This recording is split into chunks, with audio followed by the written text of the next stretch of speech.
Welcome to DAX Machina, with your hosts, Naomi Finn, Steve Wildman Munrotis, and D.A. Roberts. Join us as we explore writing, books, authors, and all things horror. We will delve into the sightings, reports, encounters, and tales of monsters. We will also explore the writings of D.A. Roberts along with others in the horror genre. We will investigate the possibilities that monsters may not be safely locked away in the pages of books.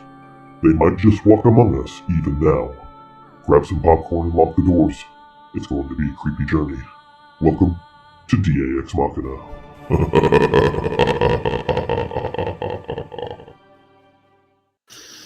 Good evening, folks, and thank you for joining us on another edition of DAX Machina. Joining me tonight is my partner in crime, Naomi Finn. Naomi, how are you doing tonight, my dear? I'm so fine, I can't hardly stand myself. As Carrie would say, finer than frog hair split four ways. Hello, Kentucky. For some reason, I'm not getting any of the chats. It's not feeding on mine. Uh-oh. That happened to me one time. I don't have a clue. I'm going to have to read them as they pop up on the screen. I'm not seeing them live. Okay, well, Hey, Josh, thanks for joining us. Josh, how's hey, it going, dude? Comments are coming up live for me. You probably just need to refresh your browser. Well, then I may disappear for a second. Talk amongst yourselves. I'll be right back. How are we doing? Pretty good. How are you today, Josh? I hear you're very ill. I have pneumnia. It's Been super there, done fun. it. Super fun. Yeah, Hey, look, 2 Joshes. Cool. now I got to change it. But at least I'm getting the comments now. So Yeah. All right. But they've got me on some good meds that are keeping it kind of at bay. So I have had Thanks, pneumonia Kyle. many times in my life to the point that I'm almost immune to it. I The sad thing, see. though, is I have sarcoidosis, and people who have sarcoidosis never die from sarcoidosis. They die from pneumonia. So that's never a good thing. I seem to get it pretty much every other year. To the point where I'll probably start getting the pneumococcal vaccine. Yeah, I get that now. It's the only vaccine I get that doesn't make me sick. Oh, well, I'm glad you're feeling pretty good, Josh. well, not 100%, but better than I have the last few days. Well, that's a plus at least. If Quick- it gets to be too much for you, just let me know, man. I should be okay. I probably could have worked tonight, but my body is physically drained. Like, I don't want to do anything but sit on the couch, unfortunately. So, Yeah, I totally get it. but I've learned a few things, though, during this process that maybe it's just me, but I don't know why I have a primary care physician. They seem worthless to me. The few times I've had one, I have the worst experience. I go to the ER, it's one and done. I'm in and out. I have everything I need, and I'm fully taken care of. I go to my primary care. If they talk to me, I get the bare minimum of care to get me to shut up. I have that reaction with urgent care. I go to urgent care. I'm in, I'm out, I'm done. I go to my primary, and he's like, you got a sniffle? I think you need to go see a specialist.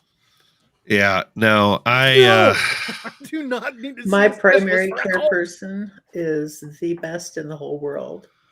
She comes in, we sit down, we talk, we look at each other's nails, we I discuss called down the there. day. I called down there Monday and I said, "Hey, I've got this thing going on. It happens every couple of years. I know how it feels. I'm getting like a rattle in my chest. I hear popping. When I breathe, I have a hard time breathing. I'm wheezing and I'm coughing to the point where I'm pulling muscles in my neck." And she's like, "I'll put you on those cough pills and we'll call it a day." And I'm like, "Can I get like a Z-Pack and like prednisone or something? Because that's normally what they put me on." And she's like, "No, I don't think that's needed this time. I don't hear a wheeze." I'm like, well, first, this is telehealth. You're not going to hear a whole lot. Second of all, I feel like I'm dying. The cough pills, those little gel things, don't do crap for me. And then so I went to the ER today, and they're like, no, you are full on in pneumonia. Here's all of the things. Go home and rest. You are pretty jacked. Telehealth always strikes me like, Doc, I'm just pale and I don't feel good. Well, here, let me adjust the settings on my monitor. Oh, you look fine now. That'll be $250. I always get Sorry, Plurcy Josh, I with didn't mean to pneumonia, make Josh. you act. What's that, Naoma? I always get Plurcy with my pneumonia. Yeah. That's always miserable. Yeah. I last time I had it, I had pleurisy. Oh, but this ain't about me. This is about headless people. Yeah. Well, we're sidetracking early. Sniffles? We're sidetracking early. So that's one way to solve sinus problems, I guess. Mondok's got a point. In a heartbeat. I remember walking down that line the first day reporting for duty for the Army and getting all those air shots in the arms. Holy crap. I still don't know half of what they shot me full of. Yeah. But I still have my smallpox scar, though. There you go. Badge of honor. Yeah. I don't have any inoculation scars. Smallpox will do it. It's the only one I know that'll scar you. There's another one too but I can't remember what it is, but I didn't scar. Hooter has sneeze so hard you'll be headless, or Rethink said that, and then Hooter said sneeze his head right off. Northwoods Cryptid says, Doctor, it hurts when I move my arm like this. Well, don't move your arm like that then. That sounds like my primary and all the nurses down there. Like, I have Laura on all of my emergency contact, release of documents, everything. I'm coughing so hard I can't talk, so I hand her the phone. They're like, well, we can't talk to you. And I'm going, yes, you can. They're like, no, we need to talk to you. And I'm like, I can't talk to you right now. And they're like, well, then just go to the ER. And they hung up. My primary hung up on me. Oh, my gosh. Yeah. I love my primary. I hate yours. My primary, I know my primary. I went to high school with my primary. He's a really good dude, but his secretary has it in for me. Well, I'll call and like, yeah, I'm not feeling really good. I need to come in and see if I can, get something for my chest rattle. And she's like, well, the next appointment I got's 4 weeks out. Well, shit, I'll be over it by then. It's like the doctor who said you've got 6 weeks to live. That'll be $100. And the guy says, I'm not going to get a check for 4 months. You got 4 months to live. That'll be $200. Yeah.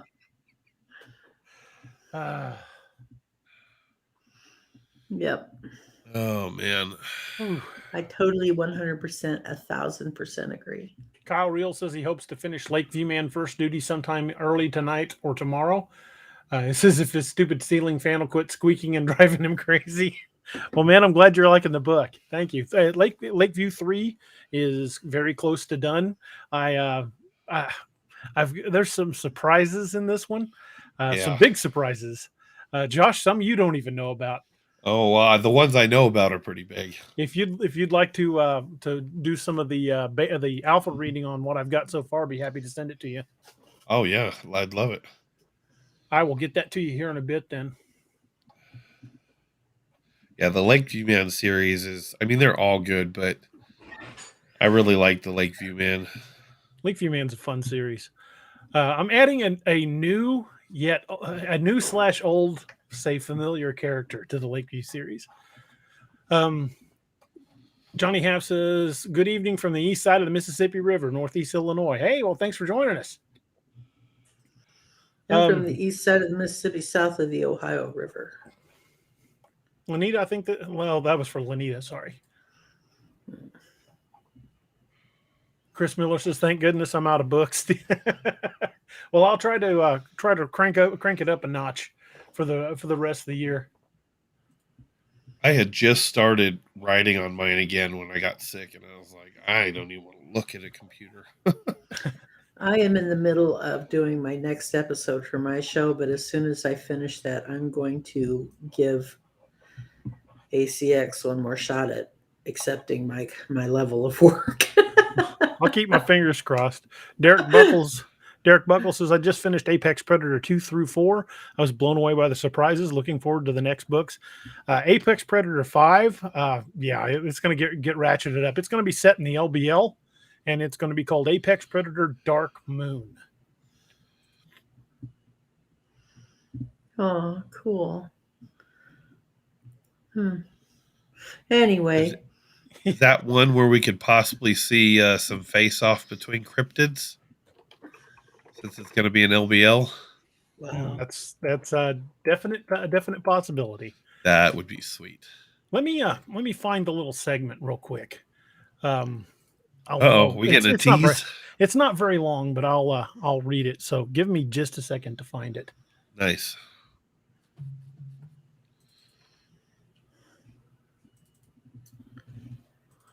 I know I've got it in here somewhere.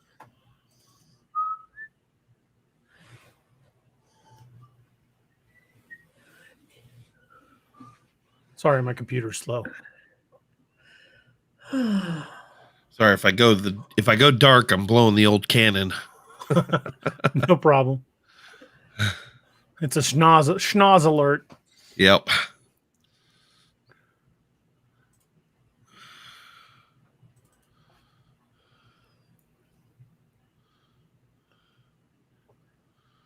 Oh, my tummy.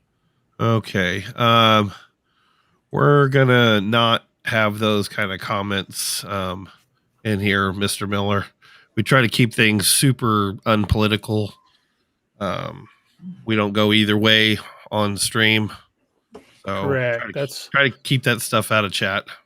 Yeah, we don't discuss politics, religion, or most current events, especially when they're dealing with a certain specific inoculation, because it will get us banned on YouTube. Well, at least demonetized. Beyond that, it can really start an uproar in chat because we got followers from different walks of life and different beliefs, and we'd rather just keep it fun and cordial and keep the Cryptid crew happy. Yeah, let's stick to cryptids and avoid those other subjects. If you guys would like to hear the little sample, it's not long. It's not very long. Okay. It says, crouching beside the deep impression in the soft soil, Will Gray Eagle examined the print. Micah stood over him, his rifle at the ready. 5 toes ended with claws at the tips, and the depth of the print indicated the animal weighed over 1,000 pounds. There was a pungent odor lingering in the air as his heightened senses took in every detail. This wasn't the scent of the Ilonga Dogwalla. This was different.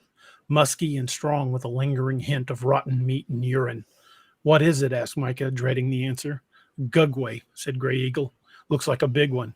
Just the one? Asked Micah, glancing around nervously. No, replied Gray Eagle. From the other impressions, I see we're tracking an entire clan.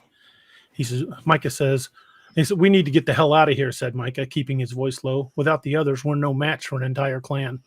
What choice do we have? Asked Gray Eagle. If they get there first, all is lost. We have to risk it. Hoka hey, muttered Micah. Nice day to die. That's going to be good.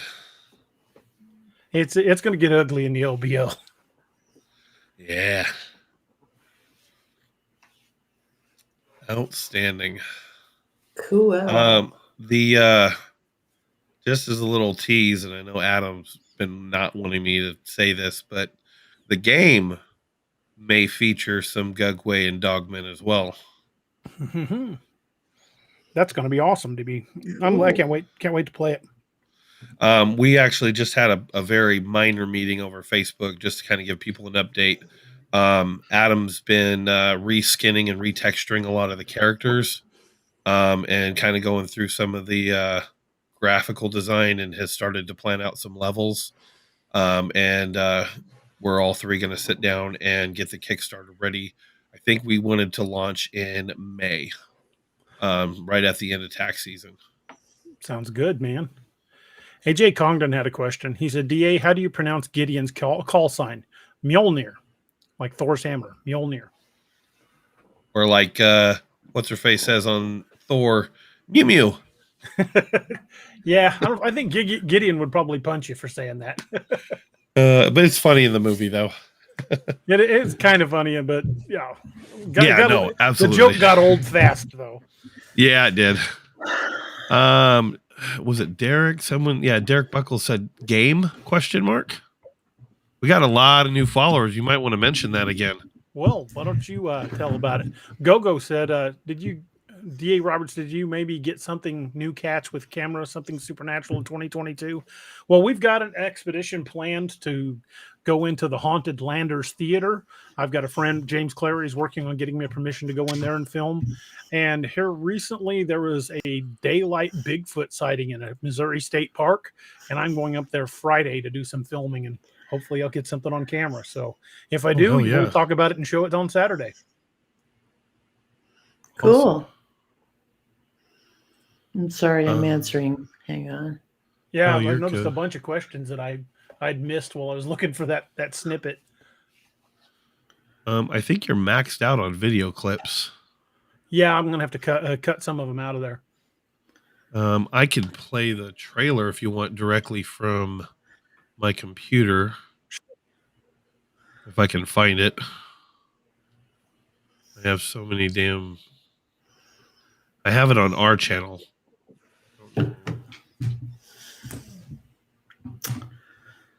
Okay. Well, I'll just talk about it. I don't know where the trailer's at right now, but you can see it. I know it's up on our YouTube channel, All Tower Media. Why don't you share the link in the chat? Okay. I'm sorry I don't have it for you guys here right now. Was not prepared. What? You act like you're sick or something. God. I mean, there's, wimping out on us there, Josh. I know. I need to be better. I should have. See, the problem is I have music in my pictures folder, pictures in my documents folder. I've got videos in my, I don't even know what folder that is, my pictures folder. So I don't know where half of my stuff is half the time. But anyways, All Tower Media. Missed the entire letter O in the dictionary. Werewolf 5674 was wondering what park. I'm assuming he means what park that I'm going to be filming. It's going to be in a place called, where's that? I just lost it. I just had it.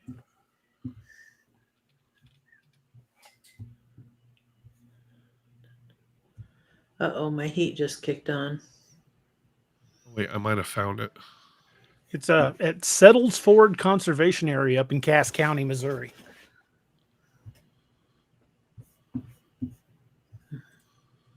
Okay, I think I found it. Okay. Oh, by the way, Kerry Davis will not be joining us tonight. He's not feeling well. He's under the weather. So, Kerry, hope you get to feeling better, brother. Heck yeah, I know all about that. Well, after you show the trailer, we'll get into the subject for tonight. Just real quick for all the new people who have not seen it yet or don't know about it, All Tower Media, company that me and two of my friends are a part of, have partnered with DA to start making video games set in his book universe. Our first game will actually be a prequel title. It'll tie into the stories, but it's not based on one of the books. Going forward from there, we're actually going to try to replicate a lot of the books in video game format, going through each one of them. We hope to do it kind of like, if anyone's ever played the Telltale games where you get like chapters, to move through the story, it'll be kind of like that, but it won't play like the Telltale games. So you'll be able to get like the DA-verse game and then buy each of the books as like a DLC. At least that's the plan. But anyways, this first one is going to be taking place in a national park where you are a park ranger. So I'll show off the trailer real quick. Nope, pause. I want to go full screen with you. There we go. Tower 7, come in.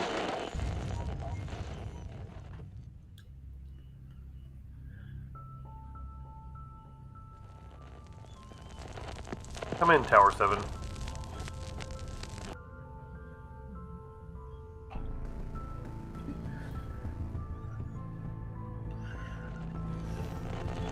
Need to update the trailer with the right title screen for Darkwater Endeavors. Welcome to the wonderful life of Fire Lookout. My name's Alan. You must be Jeremiah. I'm just glad to hear anything but static. Last guy just up and quit. We're on our own for now. What the hell is this? There's nothing like this on any of the maps. Oh, thank God I got a hold of you. Listen. It's a kid. They're missing. When you look out at the forest at night, does it ever feel like it's looking back?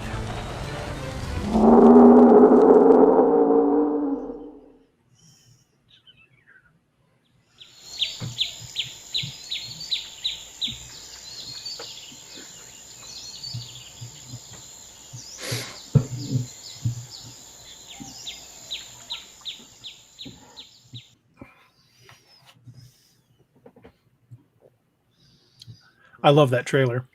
I like your line, Josh. Does it ever feel like it's looking back? I like that.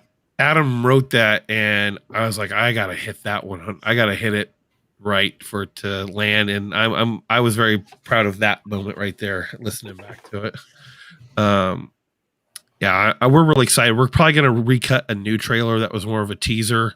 We got to update some images, and we've done some reskinning and stuff. But once some more level work is done and some actual gameplay, we're going to kind of interweave gameplay into the trailer as well. By the way, there's now room to upload some videos. I still had those EVP videos up. I took them down. I will throw the trailer in there for you. That way, if you ever want to show it off. I definitely will. So... what brings us to... Oh, Cousin It's here tonight. Yeah. You got to talk like Felix Silla.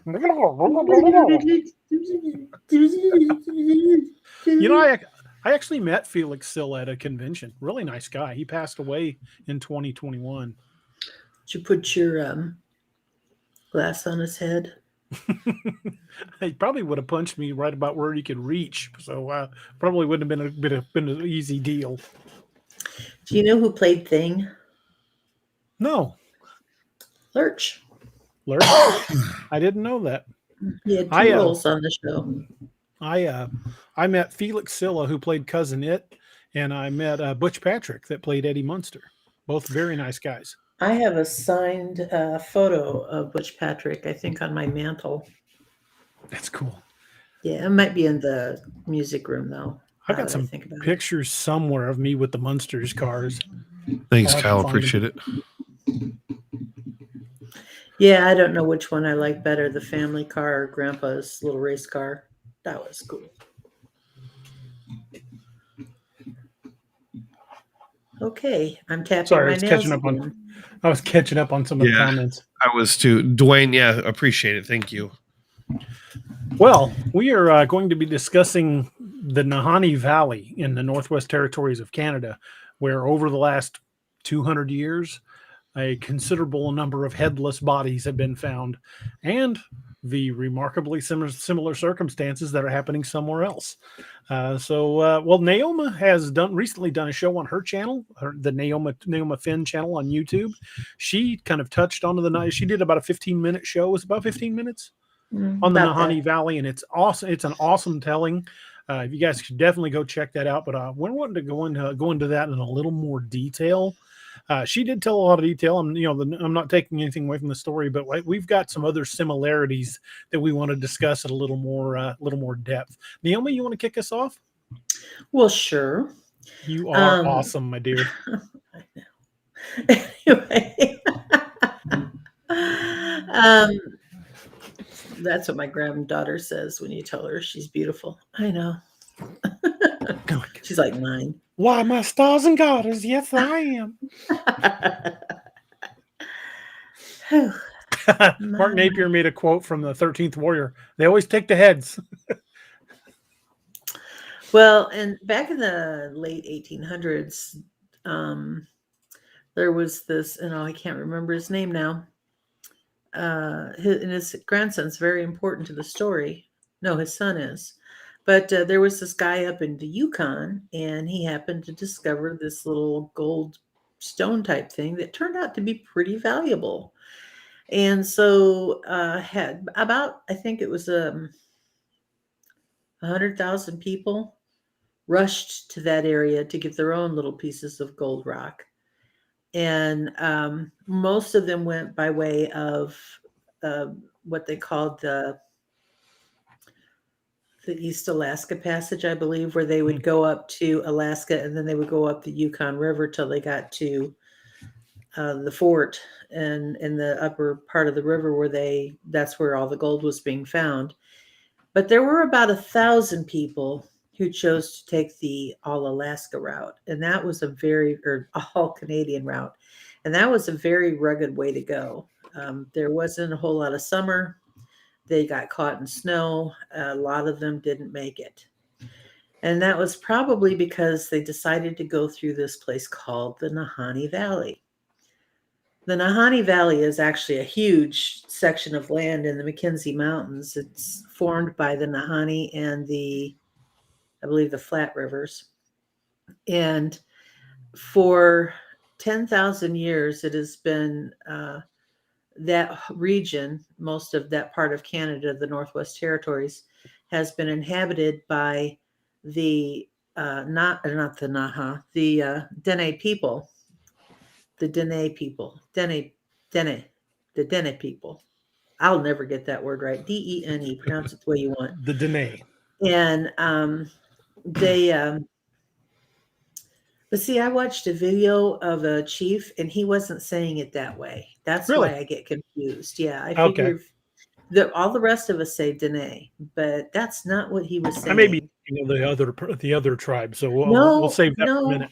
I spent a couple of hours watching videos and all of the Europeans said Dene, but this one chief was saying Dene, whatever. Anyway, pronounce it the way you want.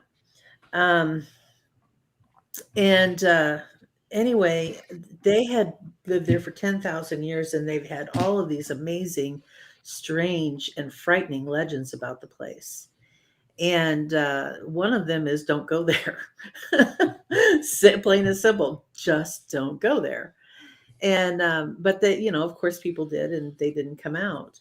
And part of the reason why they said don't go there is because there used to be a pretty ferocious tribe of people called the Naha that lived there. And the Naha people would make raids down into the river bottoms where the Dene people lived, and they would kill them and they would take them, take them away. And they were just this horrible, vicious bunch of people. And it got so bad that the Dene people decided, and Naha, by the way, Nahini means the valley of the people over there, the valley of the Naha. And Naha means the people over there. But they got so fed up with it that they made their own hunting party and they decided they were going to take the fight to the Naha. But when they got there, the Naha had disappeared. They had simply vanished. It was an empty camp. It was like somebody had come in and just wiped it of people. Everything was normal except there were just no people there. And because the warriors who were in the war party were so freaked out by that and all of the horrible stories that they'd heard, they headed back. I mean, they were like, we're not sticking around for this. And they left. And from that point forward, they were never once again raided by the Naha. The Naha just vanished off the face of the earth. But one of the things that they claimed was part of that valley, and said, they said there was a race of sorry. I got distracted by the comments that everybody else can't see. But anyway, another thing that they said was a part of the valley were the Nahani, which is a race of really big, hairy giants who are cannibals. Interesting. You don't really big and hairy. You don't say. You don't say. Oh, hey, right? Big and hairy. You suddenly turned into Christopher Walken there, Josh. Nahani doesn't scare me. Kangaroos do. Sorry. That's a conversation. Wow. Bag. Who knew? The heads were just gone. But here's the thing about the Nahani that is really fascinating to me. They're supposedly led by a beautiful, pale chiefess.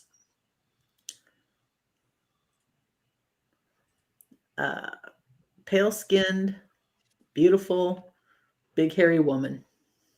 It's like an albino. No, I mean, I don't know that she was hairy, but all you hear is that they were led by not by a big, but by a beautiful, pale-skinned woman. That was their chief. So explain that to me, would you? Go ahead. I'll wait. Take your time.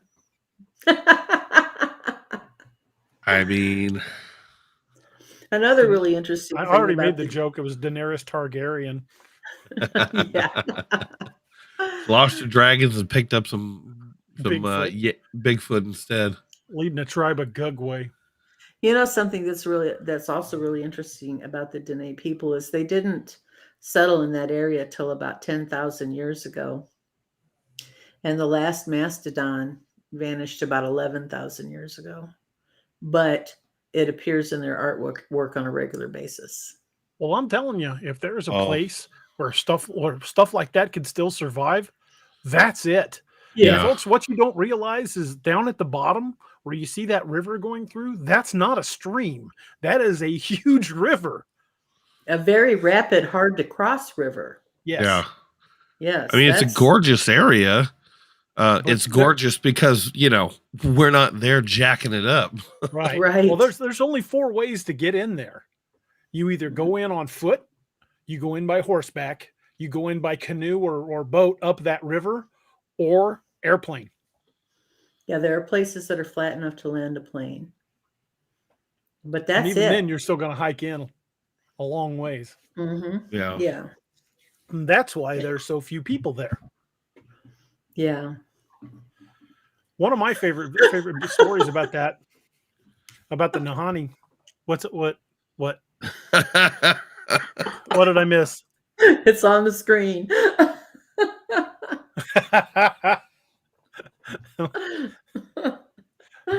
Okay. Might have been one of my relatives. Well, back in 1908, brothers Willie and Frank McLeod decided they were going to go search for gold in the Nahanni Valley. 2 years later, an expedition that was passing through found the bodies of the McLeod brothers on the banks of the Nahanni River where they could be found. The bodies were intact. The heads were gone, completely decapitated.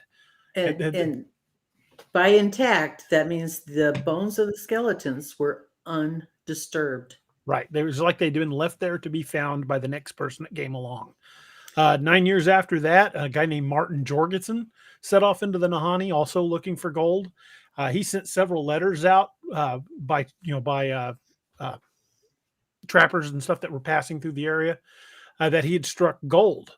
Then his cabin mysteriously burned to the ground, and the remains of his body were found in the ashes, just like the McLeod brothers. Cabin. Oh, outside the cabin? Found outside the cabin. Just like the McLeod brothers, no head. And that's not the only time. I mean, it's happened many times. In 1945, a miner from Ontario was found in his sleeping bag, but his head was gone. It's just there's so many stories about people going there, and it's supposedly the place is rich with gold. They were reported as finding like huge samples of golden nuggets from the river.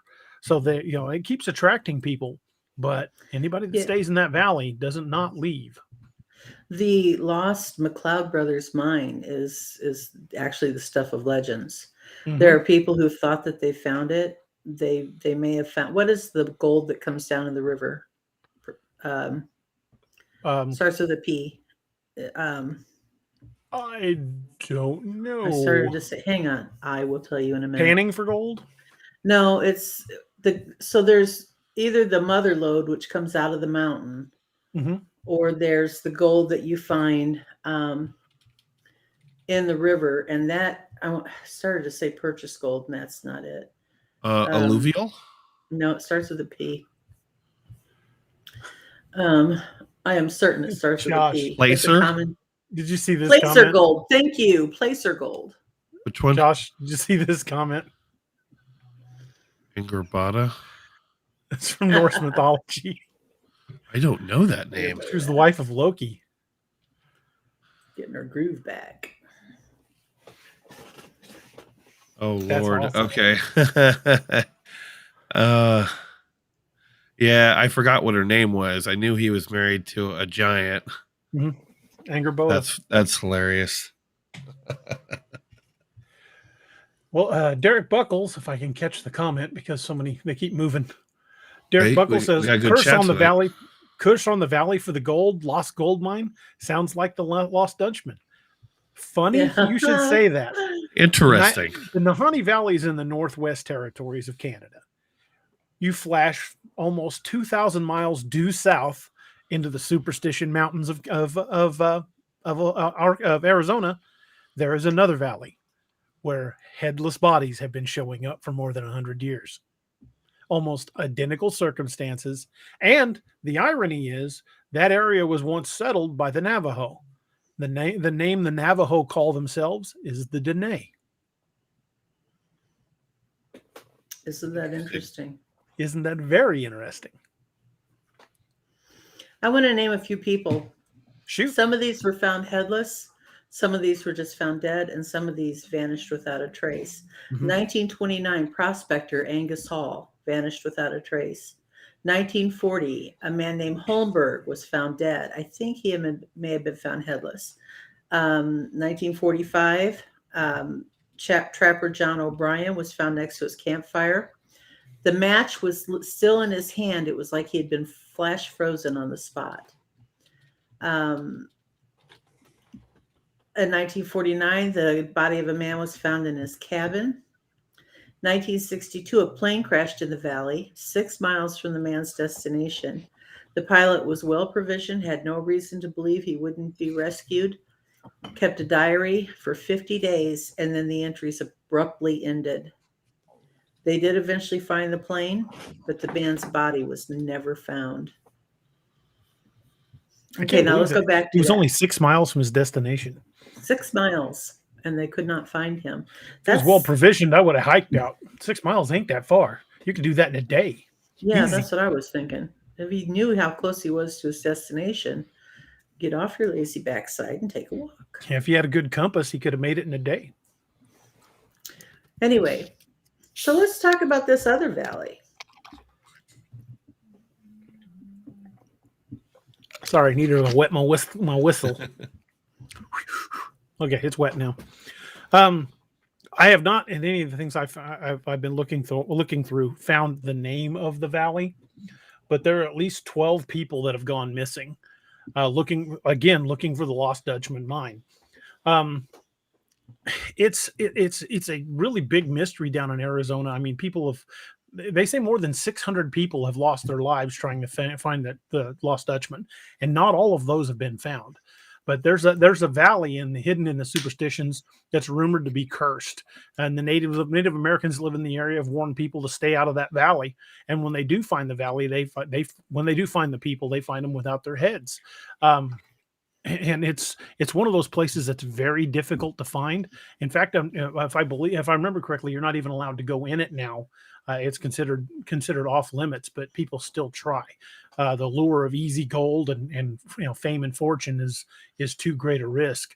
But it's a nasty area, very difficult to get to. Like I said, there's been more than 600 people died trying to find it, but at least a dozen have turned up with their heads missing. Talk about wanting to get rich so bad you lose your head over it. No kidding. Was it they said in Highlander, don't lose your head? Right. Tanya Willis asks, is it the Salt River Valley? I don't know. Nothing I found has named the valley. I haven't seen any maps that showed exactly where the valley's at. They don't want people going there, but there was a prospector named Jacob Waltz, a German national. They called him the Dutchman. He's the one that actually first showed up with a bunch of high quality ore, claiming that he had found the mother lode in the Superstition Mountains. He'd come to the United States to look for gold in the 19th century. He claimed he located a rich vein of gold up in the Superstitions, but then he died before he could tell anybody else where it was at. And people have been searching for it ever since. He left a lot of notes, and you can actually buy copies of his map for for next to nothing. It's one of those treasure seekers maps. You can even find copies of it on the internet, but it doesn't really match modern maps. And it's really weird. A lot of it is attributed to the ramblings of a dying man, but like I said, 600 people have died looking for it. And the lure of easy money is just too much to resist for some people. Interesting. Wolfman says after 28 years out in Arizona, there are still gold hunters. Thank you. Up there that will follow you and have been said is the cause of the missing people. You always feel like you're being watched and followed. That's a similar feeling that people sound like the Nahani. People that have been through the Nahani on the river have described feeling like they've been being watched the entire time. I think he's implying though that they're like gold hunters trying to keep people out. Which if you ever watch any of those shows like on Discovery or whatever, like the gold hunter shows, there's so many claim jumpers and stuff hiding up in those mountains, and they look like the type of people that will not hesitate to get what they want. Yeah. That's why, you've got to be able to not only find your claim, but defend it. Yeah. Yeah. There's a certain imbalance between greed and morals. If you have an excess of one, you're not likely to have an excess of the other. Well, it also depends on what your greed lies in. If you're greedy for, human connection and family over material wealth and gain. It Derek just depends on what your focus is. Good point. Derek Buckles has a good question. He says, can the case be made for migration of the Dene people? Is it a curse or something following them? I'm going to go out on a limb here and say I think it definitely involves some clan of Bigfoot. And there's many cases to be made about how Bigfoot use the cave systems to not only travel great distances, but as a living source. And that would be something you would definitely need in that Arizona desert because water is scarce. I've been all through the Arizona desert when I was a younger man before I was married on motorcycle trips and camping and hanging out with friends. And I'm telling you, if you don't have water out there, you're not going to make it. So underground water sources would probably be very key to survival. And there are a lot of sightings of Bigfoot in Arizona, especially up along the Mogollon Rim. If you read my book, The Nightmare Hunter, all of that I drew on from Bigfoot sightings in the Mogollon area. I just, I told my story and used a lot of the sightings along that area to kind of set the pattern for the behavior of the creatures. But if it's possible that Bigfoot are using these extensive cave systems, it is completely conceivable that underground the superstitions could connect to cave systems that run all the way up to Nahanni Valley. We don't know. True. Awesome. And I have a question too. Like, being so far up north, is it possible that it could be not the supernatural Wendigo, but like the aggressive Bigfoot style Wendigo, or like the American, what are they calling the Bigfoot that's over like in Alaska? Is it like the American Yeti or something? That's Nantinaq or the hairy man? Yeah, the one that like jacked up Port Chatham. Yeah. It sounds like something in the vein of those style of Bigfoot. Speaking of Port Chatham, I got Discovery Plus so I could start watching Alaska's the new show they've got, Alaskan Killer Bigfoot. We're 5 episodes in, and I really like the show. It's done really well. In episode 1, they had to stay in like the wreckage of an old cabin because they couldn't get their campsite up before the sun went down. And they could hear something. I mean, you could hear it on audio circling the camp, like circling the cabin. And at one point, the camera crew were like, "Screw this, we're leaving." And when the camera crew's ready to say, "Screw this, we're out," something's there. And it's a really good show. Which one's that called? It's called Alaskan Killer Bigfoot on Discovery Plus. I'll have to watch it tonight. It is really good. I can't wait for the next episode to come out. Tanya Willis says, definitely thought-provoking to view map comparisons of missing persons and locations in underground cave systems. If you follow any of the David Paulides Missing 411 series, that has already been done. I will see if I can find a map of that real quick and pull it up. Derek, Discovery Plus is fairly cheap. I think it's only, like $6 a month? Yeah, $7 if you want it without commercials. And then I actually get it through you might want to check with your cell phone companies. A lot of them offer channel bundles now. I get Disney Plus, Discovery, and like Hulu for free because of the package I have with Verizon. I got it bundled with my Amazon Prime. It just added $7 a month to my Amazon Prime. And I'm telling you, spend the extra $1. It is worth $1 a month to not have to watch all those stupid commercials. Yeah. This picture I'm about to bring up is very thought-provoking, and it kind of goes right along with what Tanya just asked. This is a map from the David Paulides Missing 411, side by side with a map of known vast cave systems here in the United States. Isn't that interesting? And now this cave system over that runs through Tennessee, Kentucky, and up through the Appalachians, that's the Mammoth Cave System, and they don't know for sure how far it goes. And if you look at Missouri, right around where I'm at, that place is just crawling with caves. And Missouri's known for them. Missouri limestone is riddled with caves. Fascinating. Mm-hmm. And, I see that cluster in California that's not around a lot of caves, but that is the infamous Yosemite supercluster. Yeah, that there's so much activity that goes on out in California in that area, not just in Yosemite, but like the surrounding area. Mm-hmm. It's nuts.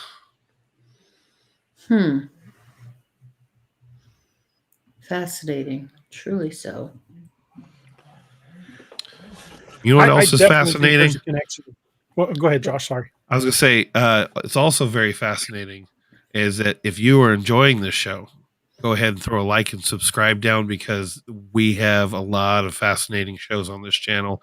DA, Naoma, they do some great content. So be sure to hit that like and subscribe. Sorry. No problem. just wanted to sneak that in there. No Comp 907. No Cup 907 says, I live in the Triangle in Alaska. The Alaskan Triangle per capita has more people going missing than anywhere else in the world. I believe what they quoted was there were more than 60,000 people reported in the Alaskan Triangle in the last 30 years. Now, granted, a lot of those were probably just hikers that were overdue. You could probably eliminate a bunch of them of people that were reported missing and either later showed up. Because I know I can tell you as a cop, if somebody reports their kid missing, you file a missing person report. An hour later, the kid comes home. The report's still part of the system. It's still in the system as a missing person report. It's still a statistic. Right. It's still part of the statistics. So a lot of those are probably explainable, but 60,000 in that area is a lot. And they're not all. Let's say come home late, I'm guys. just being arbitrary here. Let's say 75% of them were solved.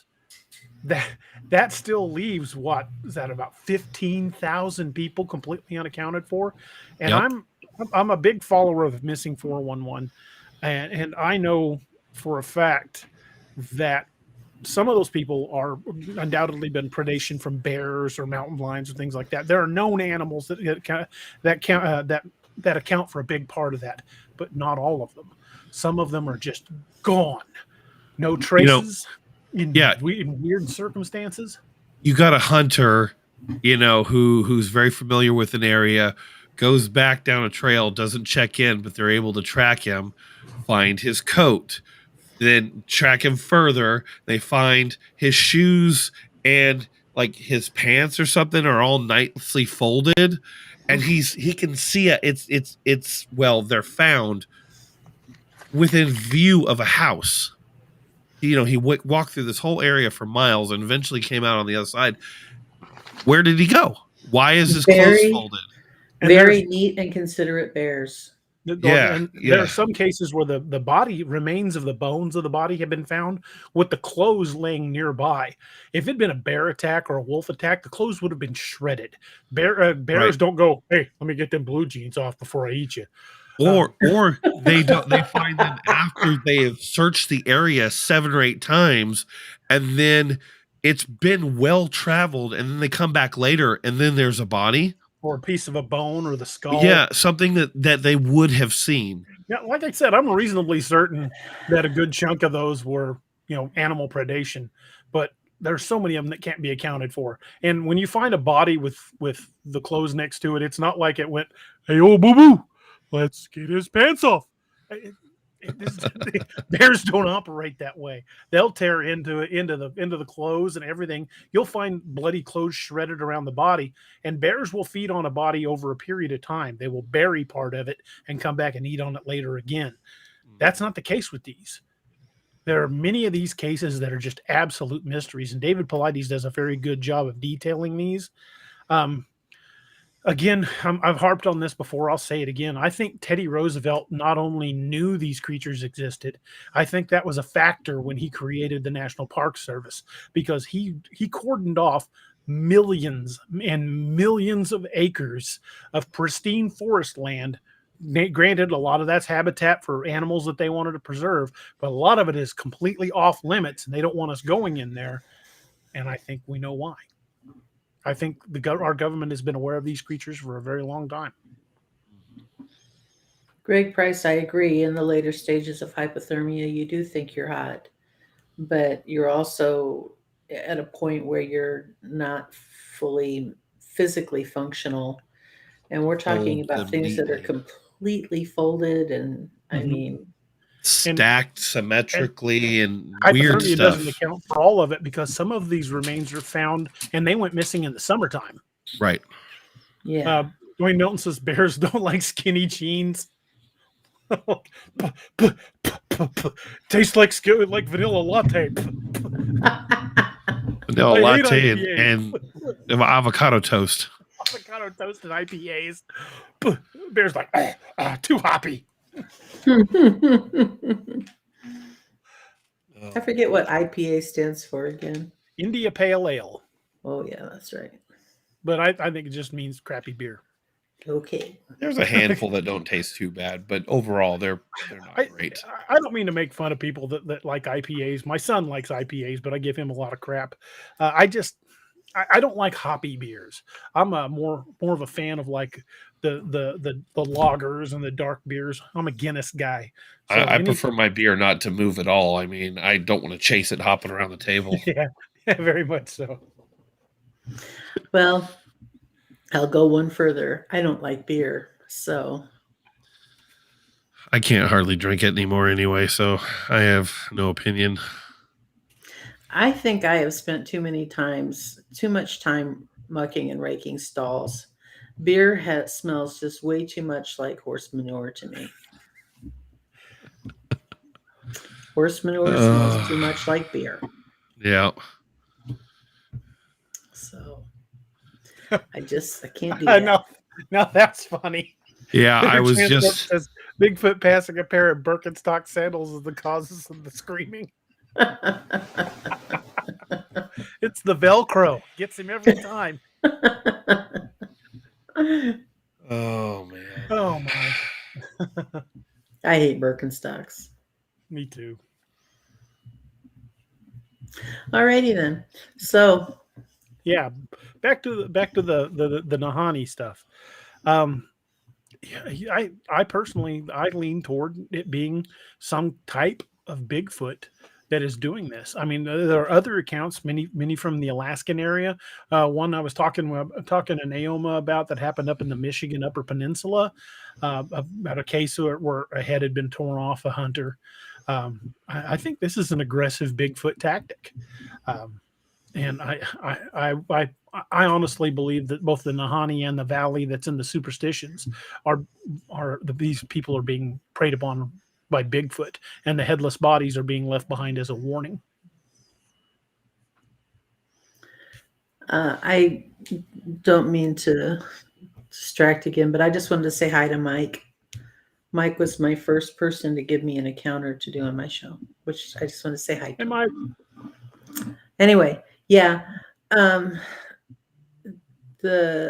got lost in what you were saying, DA. Can you repeat it? About thinking, I'm firmly convinced that it's an aggressive tribe of Bigfoot that's responsible for these headless bodies in the Superstitions and the Nahanni, and I think they leave the bodies behind as a warning, much like I think it's I want to say it's Prince Albert Island off the coast of Alaska, where they found uprooted trees that had been snapped off at about the 10-foot level and flipped over and driven back into the ground with the roots sticking up in the air as a territorial marker. I do that all the time. I read one account where somebody had found one here in Missouri. Wow. The trees I saw, Josh, the one I saw on the documentary, it would have taken heavy equipment to driven that in the ground. I know. And there were no roads then. I know. Goomba. Here's a good question. Were there any descriptions of the neck wounds? Were they cut or ripped? I tried to find that because I was interested myself, because that would indicate, that'd be a huge indicator. And I could not find the actual autopsy reports, and the papers apparently never felt a need to delineate. But I would love to know. Removed was good enough. Yeah. They were gone. I never read any clarifications. In a lot of the cases, we're talking skeletal remains, so there wasn't a whole lot of skin to look at anyway. Right. But I really wanted to know that, because I it would tell you a lot. And I spent 2 or 3 days looking for it and realized I needed to get the video out and couldn't spend any more time on it. I also got really wrapped up in a lady named May Lafferty, or her name may possibly have been Ann Lafferty. Ann Lafferty. Yep, I had 3 hours of sleep and I could tell.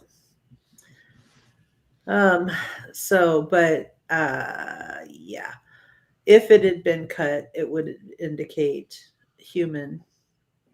Mm-hmm. Be more indicative of human, or a primate that uses tools.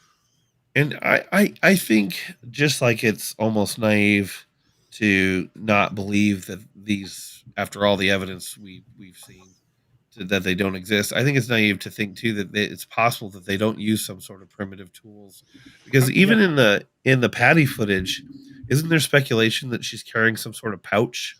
Mm-hmm. Yeah, it was MK Davis was talking about that. Well, there are indications among chimpanzees and gorillas of tool use. And incidentally, I just read an article that they think there is a war going on in Africa right now between tribes of chimpanzees and gorillas, that they're actually waging war on one another. Wow. Interesting. Well, and then you take, that half step between basic primates and humans, whether we're connected lineage or not, it's still kind of a pseudo half step.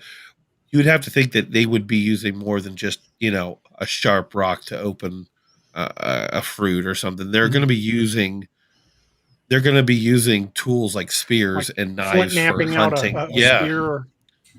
To not only, hunt and to, maybe build some of these lean-to shelters we've seen. I would firmly believe that they are probably in some sort of Stone Age type tool use. Very well could be. Cryptidville said he found one of those and it's a warning. Cryptidville, where did you find it at? Disco Stew BC says, DA, those tree scratches and killer Bigfoot are interesting. Yes, they are. Sorry, I'm trying to catch up on some of the comments. Janine DeVitt says, "Yeah, the upside trees aren't just in Alaska. Yeah, I've heard accounts of them being found in like Michigan, Wisconsin, Missouri. Someone in the chat mentioned that they had. Oh, here we go. George Jennings says we have upside down trees here in Maryland. I believe those are territorial markings, and I don't think they're friendly. The on Prince Albert Island off the coast of Alaska, they actually think the Bigfoot are starting to push back about from the encroachment of people on the island because it's only a small community, and I would be interested to see how that pans out in the next few years because much like Portlock, people are starting to go missing. I put my money on the chimpanzee, by the way, versus the gorilla. Mm-hmm. Scrappy. In many cases, there have been tribes of chimps that have hunted gorillas. Chimps are very smart. And here's the interesting thing. Factor in the fact that a chimpanzee is roughly half our size, 80, 90 pounds, 3 feet tall, 4 feet tall. Some get a little bigger than that. But it's roughly 10 times our strength. Now, upscale that thing to 9 feet tall and 1,000 pounds. How strong is that? How strong would that thing be? Derek I wouldn't challenge it to an arm wrestling match. Oh, no, it'll tear your arm off. Derek Buckle says, but even on a skeleton, if a blade was used, one could see the mark. Purely removal of a head by force, shattered vertebrae, maybe. Not necessarily shattered vertebrae. If it was done fast enough with enough force, it would separate the head from the vertebrae with just a quick snap. I think we should have all paused and watched Josh die. I feel bad we didn't do that. Hope he's okay. Well, he's coughing pretty hard. Go on. Hey, Sentinels in the house says, what's up, Wild Bunch? Hey, Robert. Thanks for joining us, brother. Tanya Will says, lost ETs harvesting the DMT that human brains produce at the point of death, trying to use it to contact their home planet via the neural pathways that DMT opens. I would love to hear more about that if you know more on that subject. That's something I hadn't really even heard of. If you want to chat about that, send me an email at daroberts@daroberts.net. Maybe we could chat about that and maybe even have you on the show. Disco Stew BC says there's a video of a Sasquatch ripping a tree out of the ground and throwing it in one motion from an oil camp in Alberta. Dude, if you've got that video or you can find it, please send it to me. You can send it to me through Facebook Messenger or at daroberts@daroberts.net. If I can get a copy of that video, I will definitely show it on here. Northwood says, I've seen that video. I would love to see it. Northwood says humans wage war, so why not other primates? It's not uncommon. Chimps have been waging war against other clans of chimpanzees. Jane Goodall documented that, dating way back. But now they're actually going to war against gorillas, which is really interesting. Blue Cruise says those photos of upturned trees I found on the internet are crazy. It would take a tremendous amount of strength to break off, then uproot a tree that probably still weighs more than a ton. Josh, you okay, brother? Yeah, I just had a real bad scratch. I think I found Thinker Thunker's breakdown of that video. That's where I think I saw it.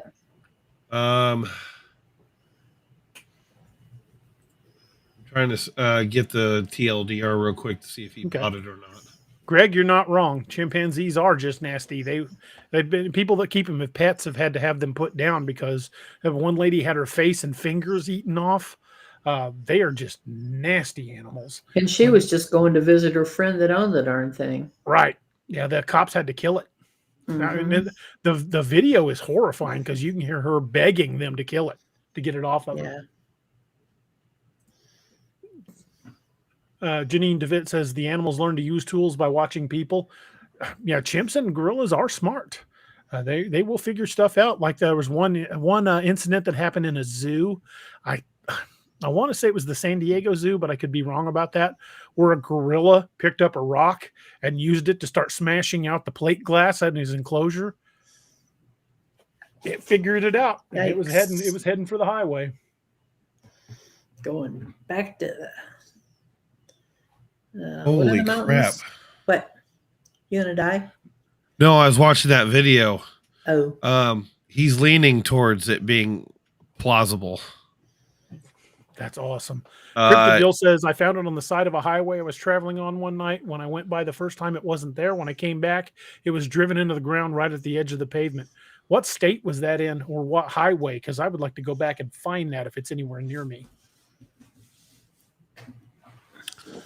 I'll post the link in the chat. I don't know if you want to play it or not. It's like 16 minutes long because he does a breakdown. We don't want to play the whole 16-minute video. Why don't you just find a good highlight, just a section of it? Cryptidville says that's part of the roadbed and very hard rock impregnated ground. Have a picture of it, by the way. Dude, I would totally love to see that picture. What we can do is play like the first minute of it. Okay. He kind of discusses enough of it. Got one more comment and then I'm caught up. Tanya Willis says, I love the story of how crows learned to drop snails into traffic at just the right time so that cars going over them would crack the shells. Crows are brilliant. And I have a crow story you guys may not have heard. I mentioned it on the channel, but not all of you might have been there. I started finding shiny bits of rock in my front yard. And just like shiny stones and colored pieces of glass. And I've got a bunch of them right here. I mean, you can see some of them in this jar. There's probably 15 or 20. I still find them occasionally. But I asked my wife, I'm like, where the hell are these things coming from? Because I thought after a rain, they were coming up out of the ground. And my youngest son goes, I know what those are from. I'm like, what? He goes, I've been throwing bread out for the ravens that are in the area. He says, and since I started throwing bread out for them, they've been dropping those off. So we've got a bunch of ravens in our area that my son throws bread out for, and they bring us shiny bits of rock, which I think is cool as hell. There's a really cool story about a lady she's a photographer, and her little girl was really big on feeding the crows. And so she let her take bread out and throw it out to him every day. And the crows started bringing shiny things to her, like almost like they were magpies, like marbles and pretty shiny rocks and things like that. Anyway, the lady goes out on a field trip to take some pictures. And when she got home, she realized she'd lost her lens cap out in the woods somewhere. And about 3 days later, the lens cap wound up sitting on her deck rail. That's awesome. Yeah. Okay. Wolfman says, if you believe the Melba Ketchum DNA studies done on Sasquatch that David Paulides was part of, Sasquatch is half human at least, so why wouldn't they use tools and be super intelligent? I believe you're dead on. Josh, go ahead and show that video because I'm already getting behind the comments again.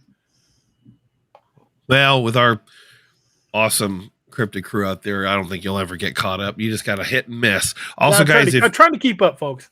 If you really want your comment highlighted, there's two ways you can do it. Capitalize the word question in front of your comment. It's easier for us to find. Or you can always do a super chat and it'll pin the comment plus support the channel. All right, let's throw this up on. Greg says Odin's watching.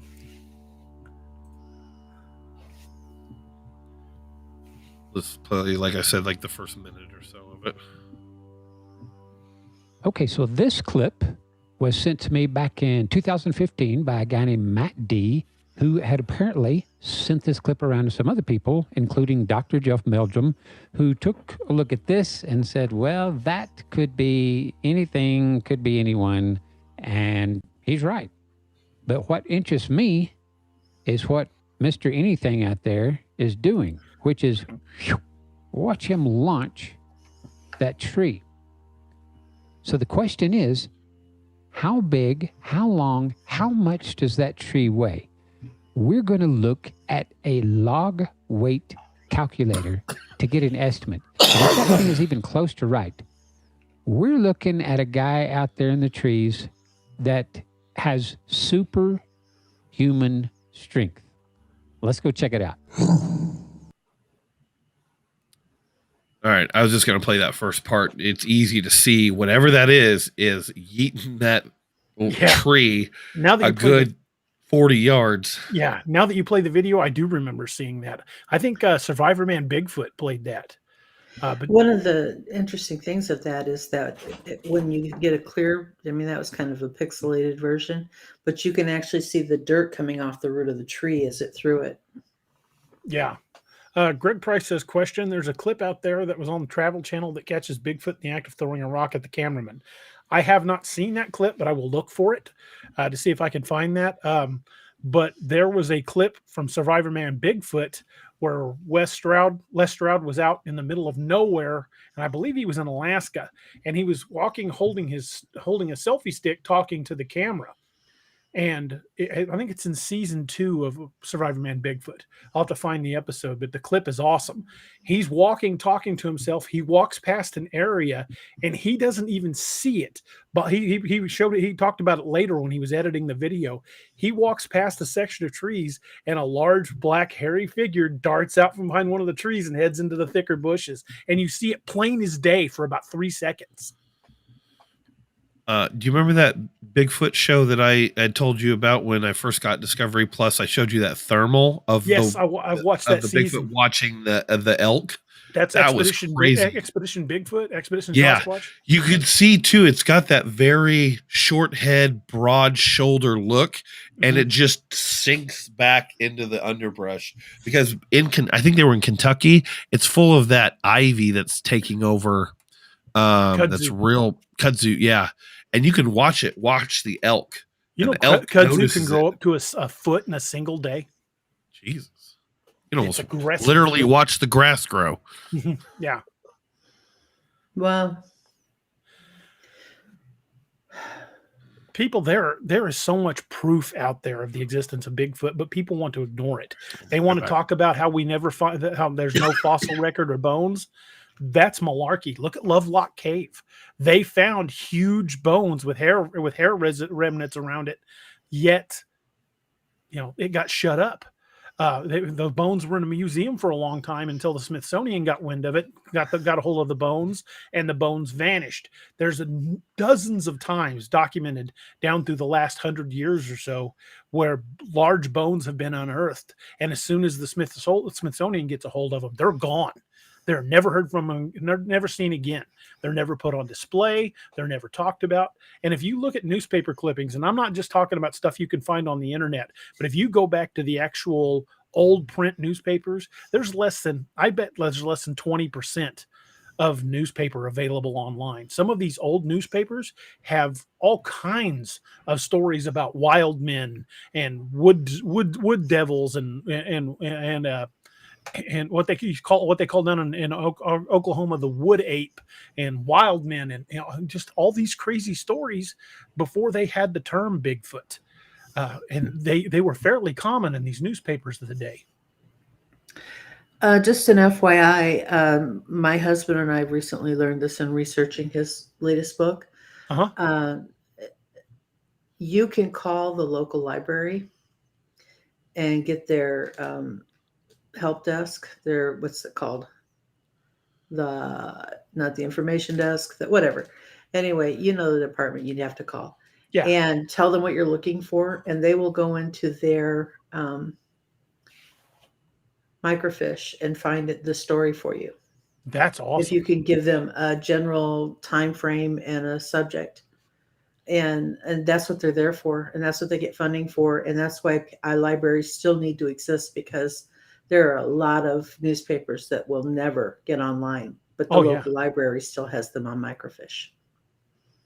And some of those stories date back to the early 1800s of wild men and people that were attacked while riding horseback or on a buggy. There's one story, I believe it's out of Ohio, about a man and his daughter who were traveling on a back road by horse and buggy, and this wild man sprang out of the bushes and was trying to kill the man. And it was only when the daughter started throwing rocks and hitting the creature that it ran off. And I think the guy later died, but he would have been killed on the spot if it hadn't been for his daughter. Here in 3 hours of sleep, it's killing me. Montgomery Bell State Park. Mm-hmm. The Werewolf Springs.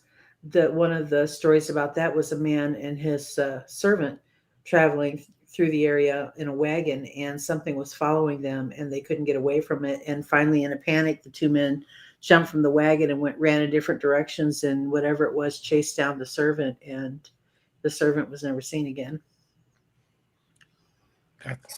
And there are literally hundreds of stories like that from across the country that will never be on microfiche, and you won't find them except rarely online. And that's only if somebody found the article and put it online, because these old newspapers are not being put into online archives. They're just being archived in these libraries. And if we lose those libraries, we're going to lose a wealth of this information. And there are tales of them finding giant skeletons that date back to the founding fathers of this country. There were giants in North America. Mm-hmm. And I think they're definitely related to tribes of Bigfoot. Derek Buckle says, do the two different tribes of Dene have similar languages, traditions, etc.? Naomi, you're the one that found the answer to that. I'll let you answer it. Do the two different tribes of Dene have similar languages, traditions, etc.? And you're referring to the Dene in Canada and the Dene the Navajo. Okay, got you. They have similar languages. They have similar words. Yes, and yes. Help me. I'm trying to be elaborate here, and I can't because my brain died. The brain's not braining? The brain is not braining. You know what? They call them fingers, but I've never seen them fing. Well, the two tribes, they believe that the Dene in Canada may have been an offshoot of the Navajo. Yes. Gotcha.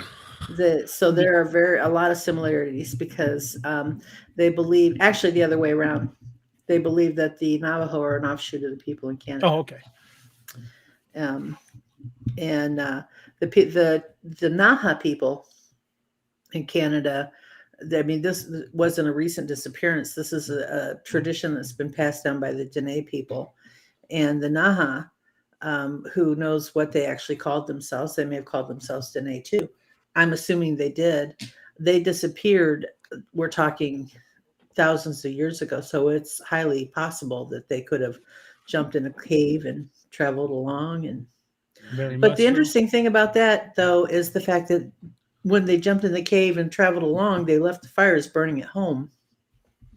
I mean, the Dene people entered the Naha encampment, and the only thing missing were the people. Everything else was just like you would expect somebody to walk by. And it freaked these warriors out enough that they took off running for home. They didn't. That would be pretty terrifying to find a completely recently abandoned village just gone. Disco Sue BC says, I've seen another video where a Bigfoot crosses the screen and plucks out a bigger tree than the previous video. Looks real, and this tree is over 40 feet tall. If you can find that video, please send it our direction. We would definitely love to check that out and talk about it on the air. A great place to share these video links so we can kind of get a list of them is in the Discord server. There's actually a channel that I have made just for like supporting evidence and sharing of videos and stuff like that. So if we can start posting all these links, that way, if we find something interesting, we can just grab it from there and show it right on here. And if you find it and we're not live at the time, share it on the Discord server. Yep. Because we will respond to that pretty quick. I get updates immediately on my phone from my Discord server. Werewolf 5674 says that maybe the giants are hidden because they know they're really Bigfoot. Think you're onto something there, brother. Tanya Willis says people used to laugh when a former president said something about unknown unknowns, and I completely get that thought. More truth and evidence has been hidden than most of us could ever imagine. I believe the government has known about them for a long time, and I think the reason they don't come forward and admit they're there is, one, it would cost billions in certain industries that rely on those forested areas, and two, to admit they've known about them makes them culpable in all these disappearances. Yep.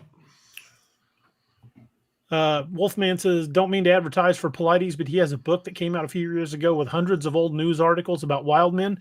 Dude, I am going to get that book. I didn't know he had one of those. I am going to have you can talk about Polites all the time on here. I think we're all fans of David Polites is his Missing 411 series and the Can-Am project. It's just loaded with great information. Laura was watching it the other day, unprompted by me. She just it looked interesting. And I walked in, I go, are you watching Missing 411? She goes, yeah. I go, what do you think? She goes, yeah, it's not my pretty princess world. And I don't know. I go, it's thought-provoking, isn't it? She goes, it's too thought-provoking. Disco Stew BC says there are signs in my community telling people not to feed the Sasquatch. That doesn't surprise me. My wife the other day, we had just finished watching an episode of Alaskan Killer Bigfoot, and she looked over at me and she goes, "You've ruined me." I'm like, "What do you mean?" She goes, "I used to be blissfully unaware of these things, and now I don't even want to step foot in the woods." Laura's I still want to getting... go. She goes, "You're an idiot for wanting to go." I'm like, "No, I still want to go." Yeah, Laura's getting to that point. Anna Belines, I can't remember how to pronounce that. I know I'm butchering it wrong. Says there's another vid with Sasquatch carrying a tree. He has like a silver shiny bracelet on his wrist. People claimed it was a tree faller, but tree falling machines don't carry trees. They drop them. Huh. I think that her name is Anna Bone, but I'm not Anna sure. Bone. That's right. That's right. I knew I was pronouncing it wrong. Cryptidville says, DA, I also have a picture of a cattle gate that's been bent into a V shape by the creatures in the area. There are no cattle on that property. It's all woods, not from where I found the tree. Dude, hook me up with some pictures. We may have to have you on the show.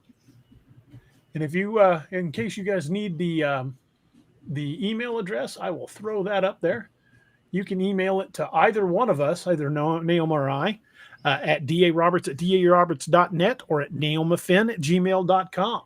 Or if you want to send something through the mail, you can contact the show at P.O. Box 4614, Springfield, Missouri, 65808-4614. And we got a super chat. And super chat. We've got a super chat. Woohoo! I was off screen for what happened. Where's it at? Right here. I got it. All right, cool. Tanya Willis, truly enjoy the show. Thank you all so much. Happy New Year, $20. Well, thank you very much. Happy New Year. Did you guys hear? It says hi from Northern Idaho. Hey, Kat. Thank you for joining us. Papa Bear, my favorite Algonquin tradition is the one that happens around the round table. Mike Palumbo has a question. He says, isn't that how accomplices are charged? Yeah, by being culpable in the event after the fact. If the government knew about Sasquatch and didn't warn people that they're out there, specific agencies like the U.S. Forestry Service or the Department of the Interior could be liable for huge lawsuits because of people that have gone missing if they could prove it was Sasquatch related, which I think Paulides has gone a long way to pointing a lot of that out. He never out and out says, hey, Bigfoot did this. But that's one of the greatest things I like about the David Paulides series, because he just presents the information and lets you draw your own conclusions. Yes, some of those cases of people that have gone missing could have been animal predation, but most of the cases he presents are just so freaking weird. The cases there's so many criteria that don't fit a known animal attack. They just don't fit. There's also a lot of overlap of physical, like, I don't want to say evidence, but like location, like boulder fields, water nearby, usually a weather event. And they apply to almost every single one of these ones that don't fit everything else. In a lot of cases, they had some form of disability as well. Hey, I got an article pulled up. I didn't know if you guys had heard about this or not. It's from Oklahoma. Lawmaker invites the world to participate in Oklahoma's 3 million Bigfoot bounty. I heard about that. State lawmaker. Yes, it is alive. It's a live hunt. Which is going to make it pretty damn difficult. May of last year is when that was proposed at the Oklahoma Senate. I think that there's a camp in the Ouachita Mountains down there that it's volunteers, but their goal is to track and evidence and what's the word I'm looking for? God, I hate it when my brain stops functioning.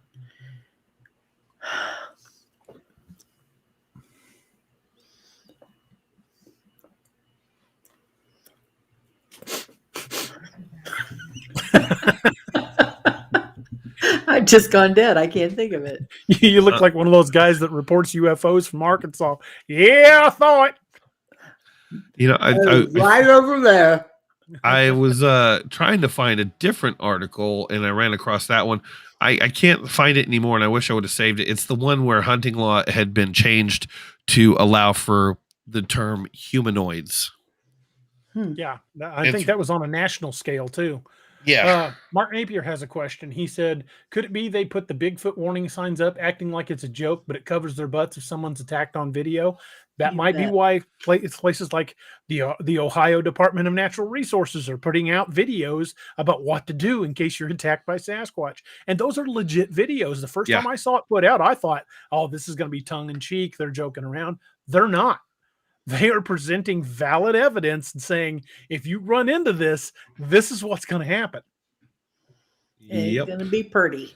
Yeah, it ain't going to end well. Disco Stu BC says, I heard a story of a search and rescue officer climbing one of these staircases, reaching out to touch a tree and losing his hand. Oh, they're talking about they're talking about those mysterious staircases they find in the woods. I thought he had something about Bigfoot there. Mike Palumbo says Paulides follows very tight limits to research cases. Yeah, they have to meet very specific criteria for him to pursue it as a case. Yeah, a lot of these Ohio reports are down by Salt Fork. I need to get down there and check that place out. It's like a hotbed for Bigfoot stuff. Derek Butcher says, Buckles says, wasn't heritage had something to do with Paulides? German was a factor as well. I hadn't heard the German heritage one, but I heard that, certain people with disabilities had higher risk. Then you start getting into the missing 411, the hunters, where hunters went missing. And a couple of those cases, it was an older gentleman.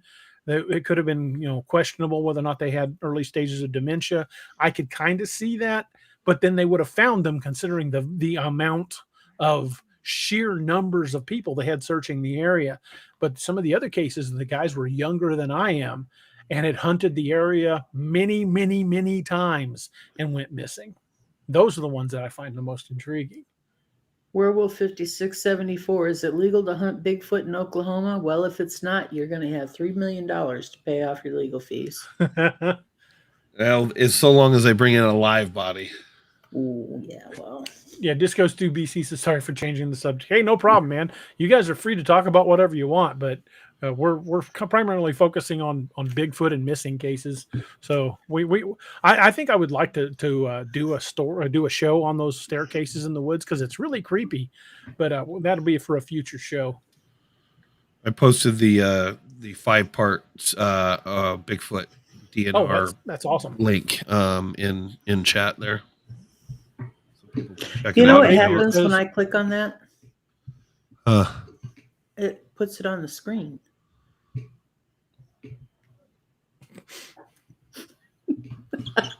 Mark Napier says, well, what do predators hunt? The old and the injured. He's not wrong. Well, it's like that 411 series. One of the stories was they went hunting as a family, and the grandpa was close to the road. He wasn't one of the far ones, but they knew that they told him, stay right here, hunt here. He just up and disappeared, just gone. There was literally no trace, and he wasn't that far away from other people. People circled back around because they were going to flush down to him. They got down to him, and there he was just gone. Yeah. Well, there was one case of a toddler that went missing. A couple was hiking with their toddler, and they were on a trail, and the kid was maybe 10 feet ahead of him. They were watching him, and he went around a corner in the trail, and seconds later, they went around the corner, and the kid was gone. Never found a trace of him. Boom, it's gone. Yeah. Boom. As I would say when I was 2, gone, mommy, gone.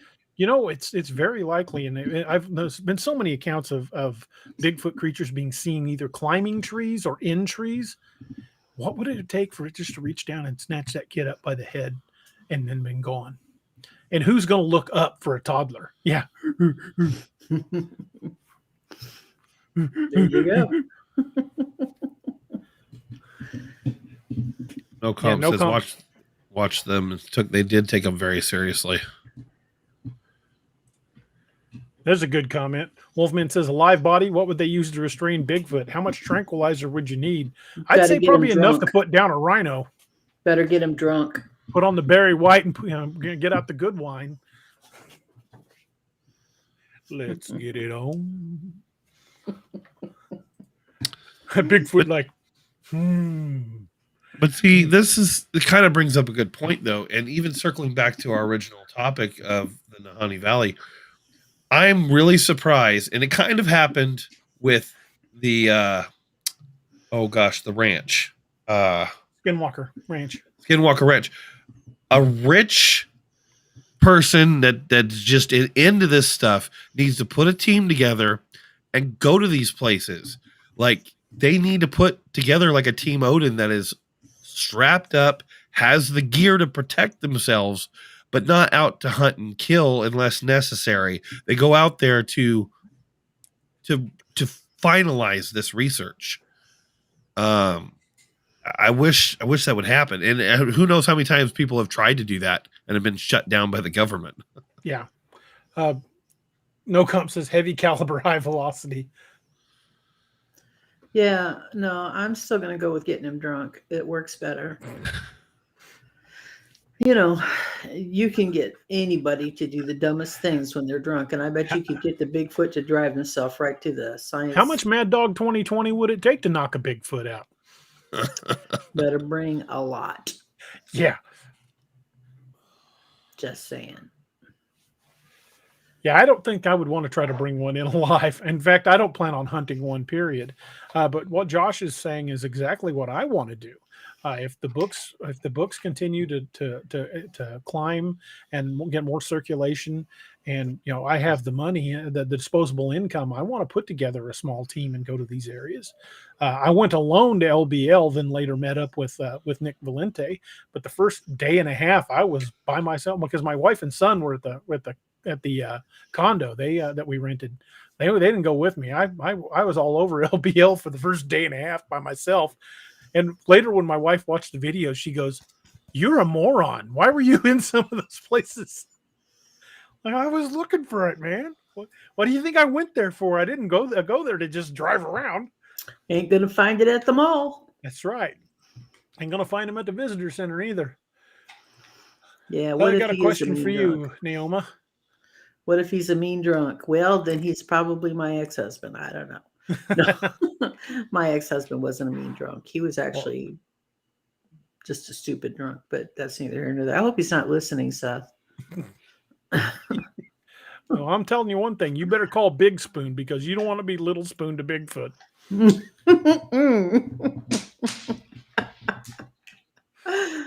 Top. I want to be the top. That's a bad day. Big hairy arm across your chest, pulling you closer. You're like, and there ain't nothing you can do about it. Nope. You squeal like Piggy. Squeal like Piggy. Smile and relax every muscle in your body. That's your only hope. I want to brace yourself. Like the penguin from Madagascar. Smile and wave, boys.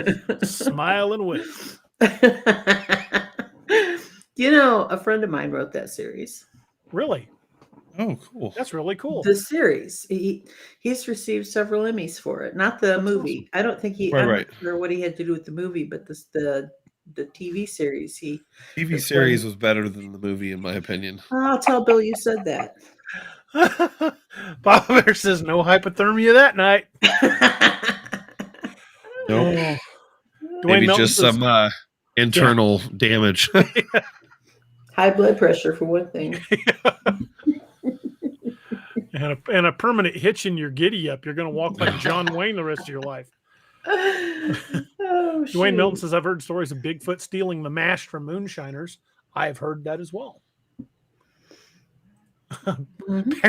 Patty says, I'm with Naoma. Get them drunk. Some mezcal should do the trick. Yes, but the question is, how much will it take? Is Bigfoot a lightweight? Well, Keith the problem says is they're going to want to share, and you don't know how many are out there. He says, soak some apples in some homemade shine, leave them out. That's some serious gifting right there. Cut open a watermelon and put a couple of bottles of Everclear in that sucker. Oh, Lord. Here you go. Yeah, that could end up terribly. Like, what if you get them hooked and then you stop gifting? You think they're angry when you don't give them peanut butter. You take their Everclear away, they're going to come jack you up. I can just see him holding that watermelon in one hand and goes, oh. Why is it so spicy? Okay. It's good. I gotta quit making myself. Yeah, then he looks at you and starts singing, "Let's get it on." Northwood says a 55-gallon drum should be enough to get Bigfoot drunk. If there's only one, what if he brings his friends? Well, I think a tranquilizer tube shot at one is probably going to look like a tube of caulking. Oh yeah, it'd have to be a really high caliber tranquilizer. Yeah. Just be glad it's not going to be a suppository. Lorraine Booth says he's got that gorilla grip. Oh my. Tanya Wallace says, no thanks. Mark Napier says, you might act like you're a wishbone and make a wish. Oh, Lord. Oh. By the way, thank you so much for talking me into watching that stupid Kurt Russell movie. Which one? The Thing? Oh no, I love that movie. The Tombstone? one where they chop that guy in half. Oh, Bone Tomahawk. Oh my God. That is the most horrifying scene I've ever seen in a movie. No, I mean, I don't often cover my eyes, but that was one that I watched kind of like this because, oh my God. Yeah, that one was bad. Patty says give him some sugar-free gummies. I don't want to see an uncontrollable incontinent Bigfoot. It's going to look like a crop spreader. You just want to see him from the front. That's the only. Yeah, you don't want to be behind him. Face with him. That's one time when he could be the big spoon. Papa Bear says, "Can you buy elephant tranquilizers?" I don't know. You know any elephant dealers on the black market? See this elephant on the street corner with a trench coat.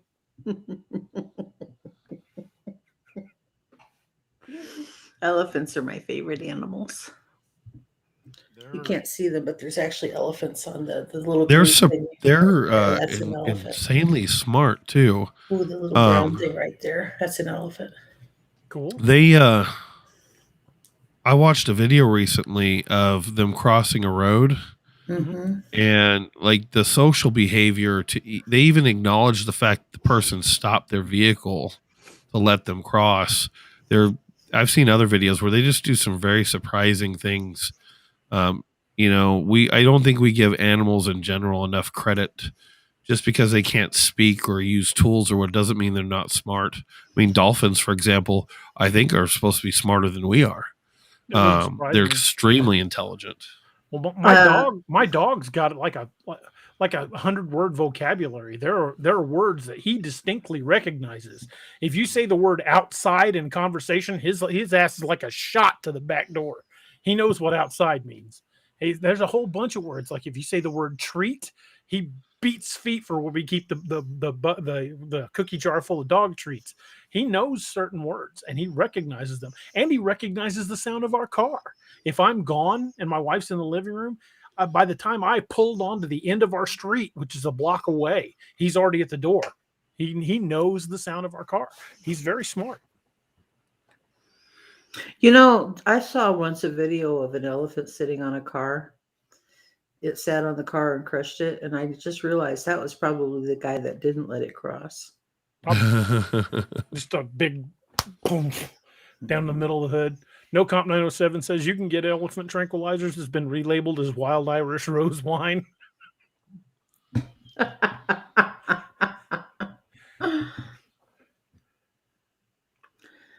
Patty says, I'm sure someone sells elephant tranquilizers somewhere in an alley in LA.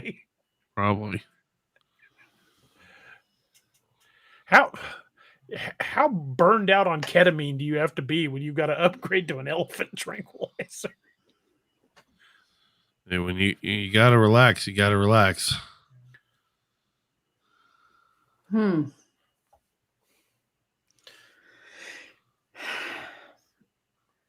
Oh my.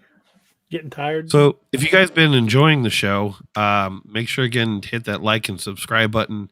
DA goes on twice a week, every Wednesday and Saturday at 10 p.m. Eastern Standard Time. and did I get that right? 10 my time, right? 10 your time, 9 my time. Yeah. 10 Eastern Standard Time. Anything from cryptids to crazy, weird paranormal stuff to strange haunting stories of headless people in valleys. They like to cover a lot of stuff. Naomi is on pretty much every Wednesday. Steve tries to make every Saturday. Sometimes we mix and match, depending on the schedule and when we got when we have available. But definitely hit that bell and get the notifications, because I know DA's got a lot planned for this year. Definitely. I'm hoping I can do 10 books this year. That's the plan. Tanya Willis is envisioning a circle of drunk Sasquatch sitting around a fire vocalizing their equivalent of "I love you, man," and then breaking out into a brush flattening rendition of "Don't Stop Believing." I actually see them singing. What is the song that Cam always sings that cracks us all up? Oh my God, the Steve Lilly song. You are so beautiful to me. Speaking of Steve Lilly, there's a new Steve Lilly out if you guys haven't checked it out. He released that, was it yesterday or day before yesterday? I think it was Sunday. I think it was Sunday that it released. Okay. It's really good if you guys haven't checked it out. Naomi's got a couple of videos up too on her channel. You guys should definitely check those out.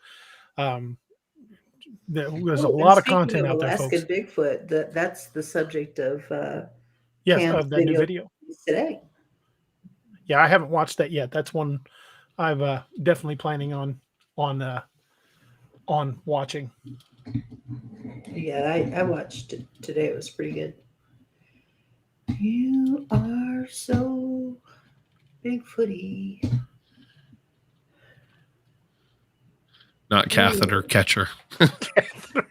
I started the catheter. You sick bastard. It's easier than having to walk 20 feet. That makes me think of that messing with Sasquatch video where they put his hand in warm water. And the urine stream is about the diameter of a quarter. Good Lord. I love those mess with Sasquatch videos.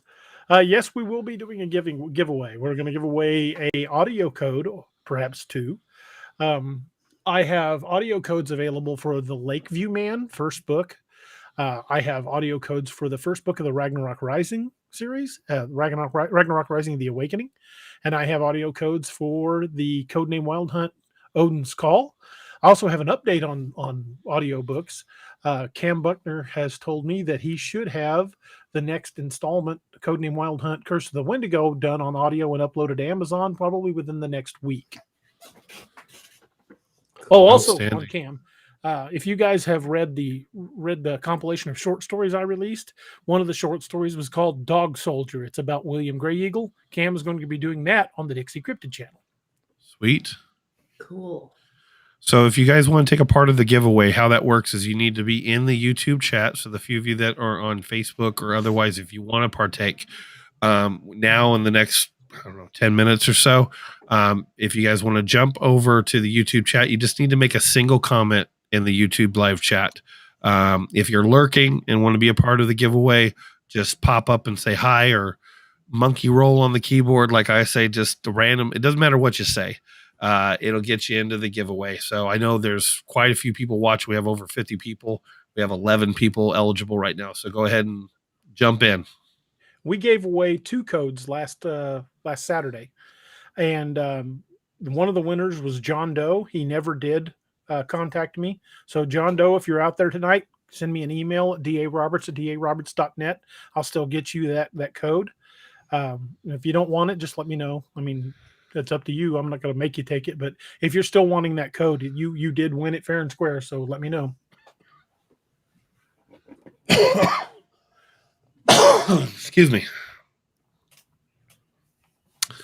But yeah, I can attest. I haven't listened to the Ragnarok Rising or the Lakeview one yet, but I listened to the Team Odin one by Cam.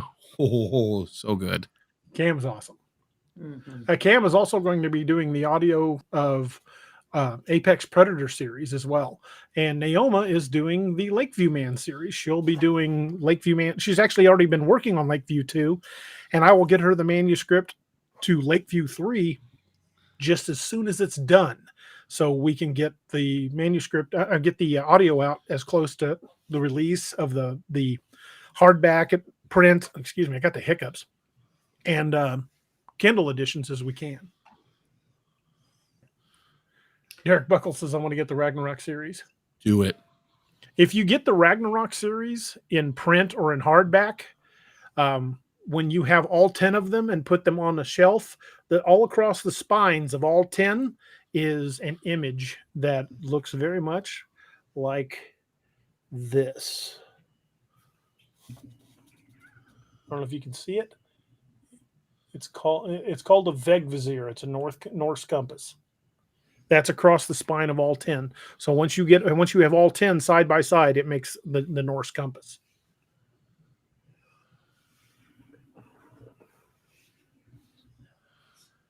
Oh man, that moved way too fast. Yeah, it did. Like 10 people. Yeah.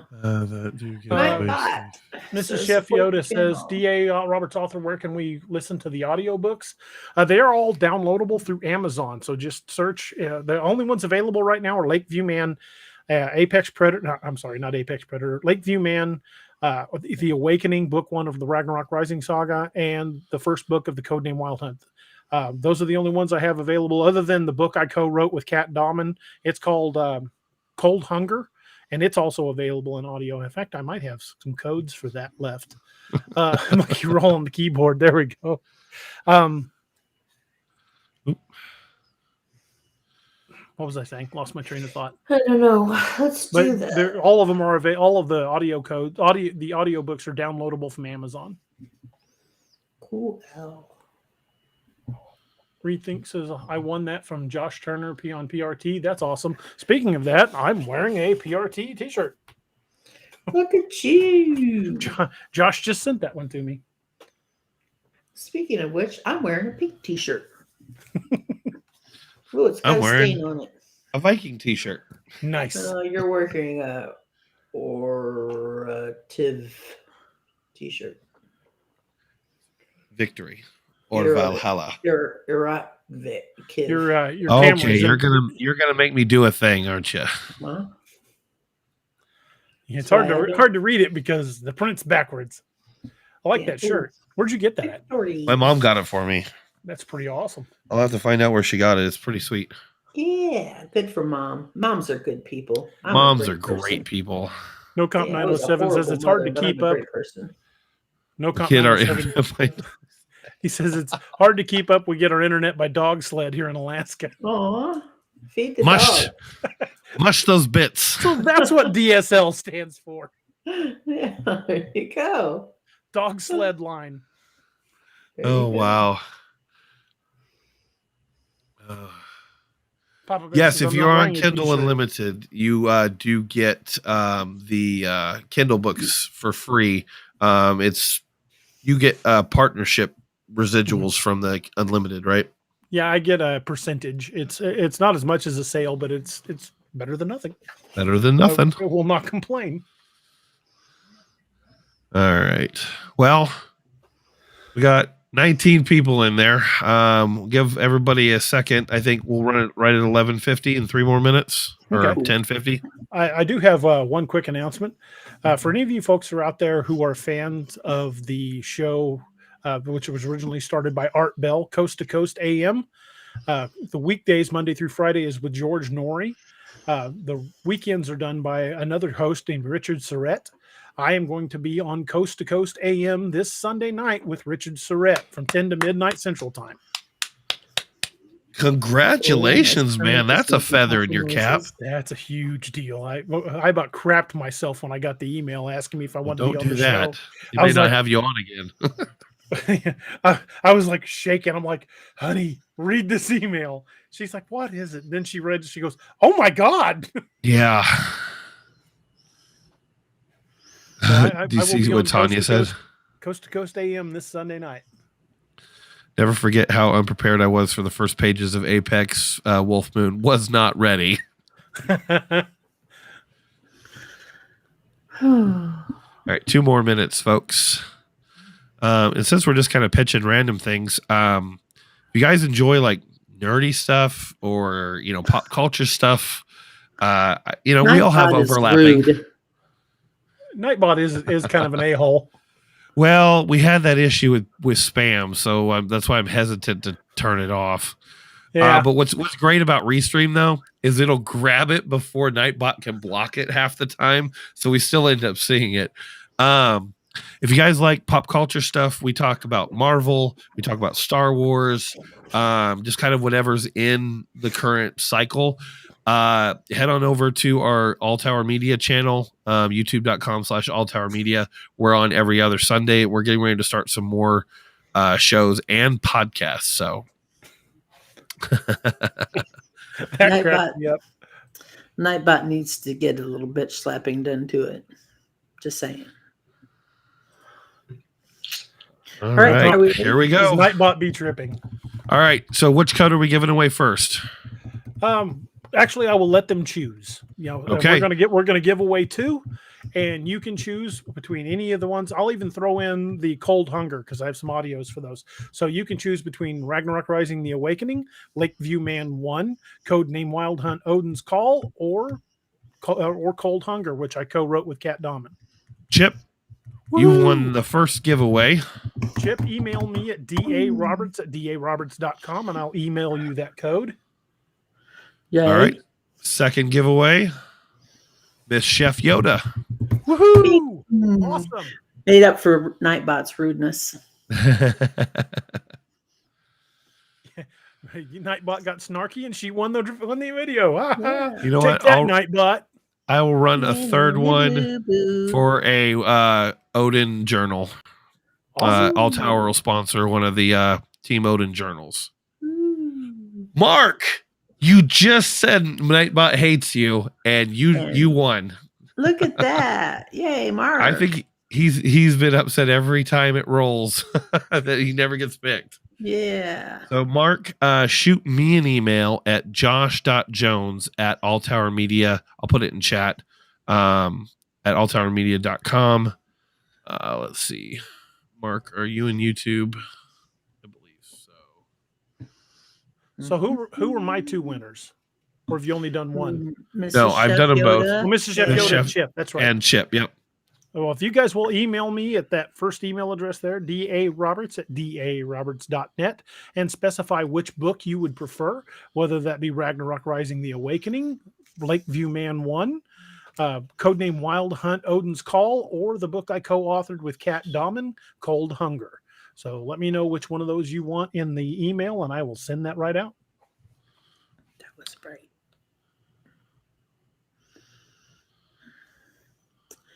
You are so beautiful. Congratulations, all 3 of you folks. I'm sorry. Yep. And remember, guys, come back. We will soon be doing. We try to do a giveaway about every time, but keep coming back to the show, and chances of winning are good. And we're going to try to do at least a couple giveaways. I am going to be ordering more Amazon gift cards because I'm out of those, and those will be $5 Amazon cards that are good for pretty much anything on Amazon. You can use it on your account. But the $5 Amazon gift cards, coincidentally, I know, complete coincidence, are just the right amount. Was not planned. Wasn't planned at all for a $4.99 Kindle download of any of my books. And you get to keep a penny. Lanita, if you look under DA's author page on Amazon, you will find the Team Odin journal. She was saying she needs a journal. She's working on a book. Let me bring that up. So a couple of people have asked about it. Basically, it's just a blank line journal, but it looks like it's designed like it's been handed out from Team Odin. So it has a Team Odin logo. It's paper, but it's made to look like leather. It's just a very simple blank line journal, but it kind of gives you a little. Mark, I threw it in chat. I'll do it again here for you. 1 second.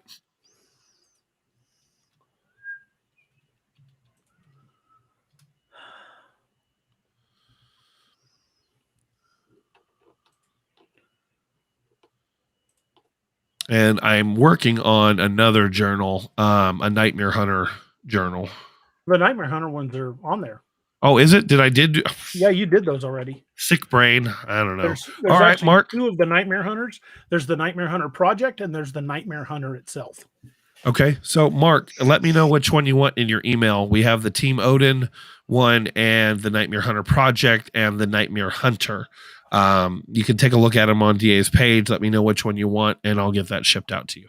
Yeah, the link to my author page on Amazon, I put that in the chat. Also, a direct link to the Team Odin Field Journal.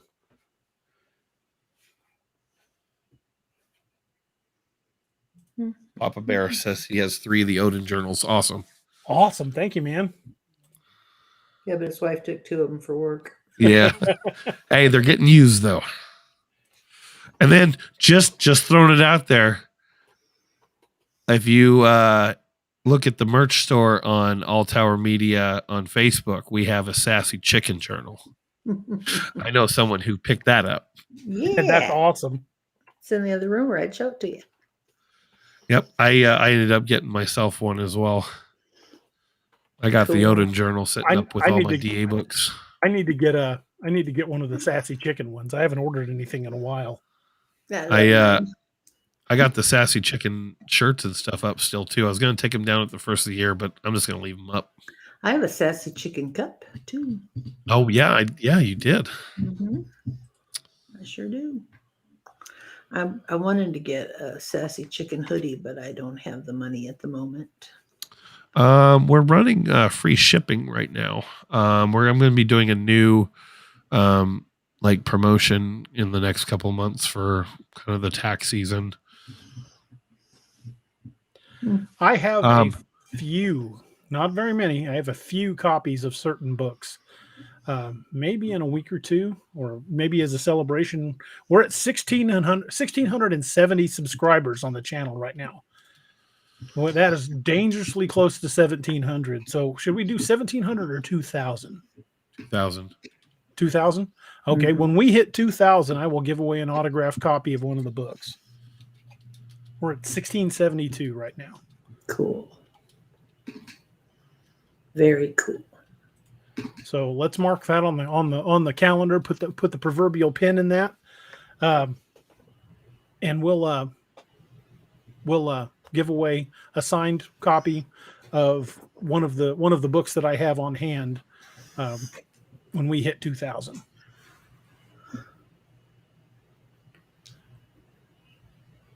Cool. I'm so excited. Mark says I have one of the journals, but 2 is better. Like I said, there's 3 different kinds. So take a look at his author page and just tell me which one you want in the email. Like I said, if you want a different cover copy or whatever, just let me know.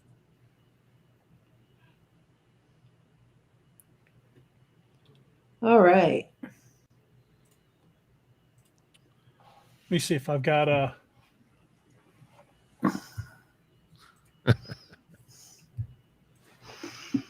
2,000. Okay, I've gotten, oh yeah, 2,000. Okay. Okay, I got a. What do you got? I got an email from Mrs. Chef Yoda, but I'm still waiting on the other one. NoCom says he's planning a trip to the Skellig Lake in the Kenai Peninsula, and it says it's squatching the spring. He needs himself a rug. Holy crap! Or you might wind up a flesh-skinned rug. Drums or something. Yeah, have you logged into Teespring lately? Not in a while, no. Holy crap. They did some major updates, by the way. We need to get the Margolin Says Embrace the Suck t-shirt out. People have been asking for that one. I'm trying to figure out a design that I like. I've got a couple ideas. I haven't really had a chance to do anything because but in addition to being sick, been trying to get back to writing the book. We're getting ready to tackle the game again, and our D&D game is coming up. Yeah, we still need to level up Balkus. Dude, I totally get it. Since the accident, it's for the first month, it was very hard for me to focus on anything because I was having so much neck pain.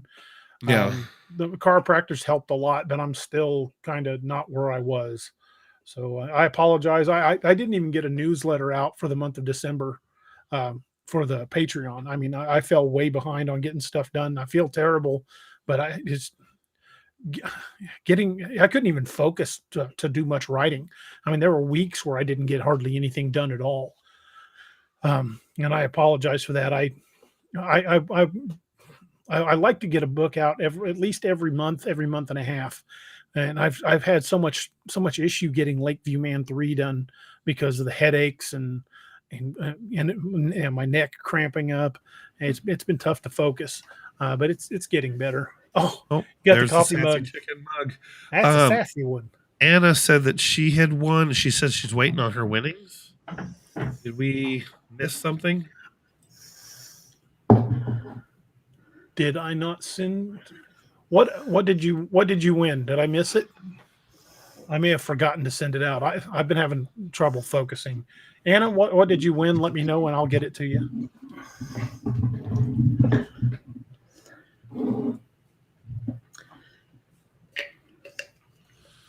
I was saying, if you guys want to watch DA and a couple of our other friends play Dungeons and Dragons, I'll be recording the play sessions and uploading them to the All Tower Media channel. So those will be uploaded after the fact, after I get a chance to edit them and stuff like that. But if you're into D&D, again, watch that channel for some announcements. That's coming up very soon. You know what? I think that she won a hat from Carrie. I think that sounds right. Okay, well, if you want a hat from Carrie, I'll put up Carrie's email address. Let me find it. Carrie at darkangelmedical.com. Yeah, Carrie at darkangelmedical.com.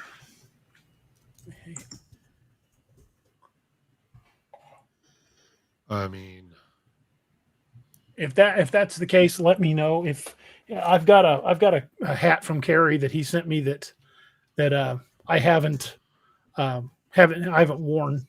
I just got it the other day and haven't had a chance to wear it yet. If you can't get a hold of Carrie, let me know and I'll have him send me another one. I can send you this one. But that's the only Dark Angel Medical hat I have at the moment. But you can let me know.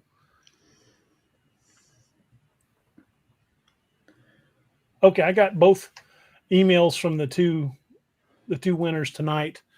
Anna, she says, you got my email. Did I? Well, email me and let me know, and I'll be happy to send you a code of your choice. And if it was a hat, let me know that, and we'll make it right somehow. She says, pass it on to someone else. Well, I feel bad that we didn't get it to you, and that would be, if it's a code, it's entirely my fault. And again, I'd be happy to make it right. I've got plenty of codes, believe me.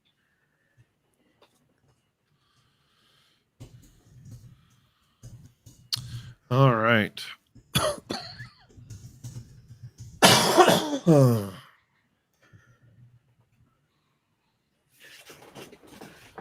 Oh man. Yep. Yep.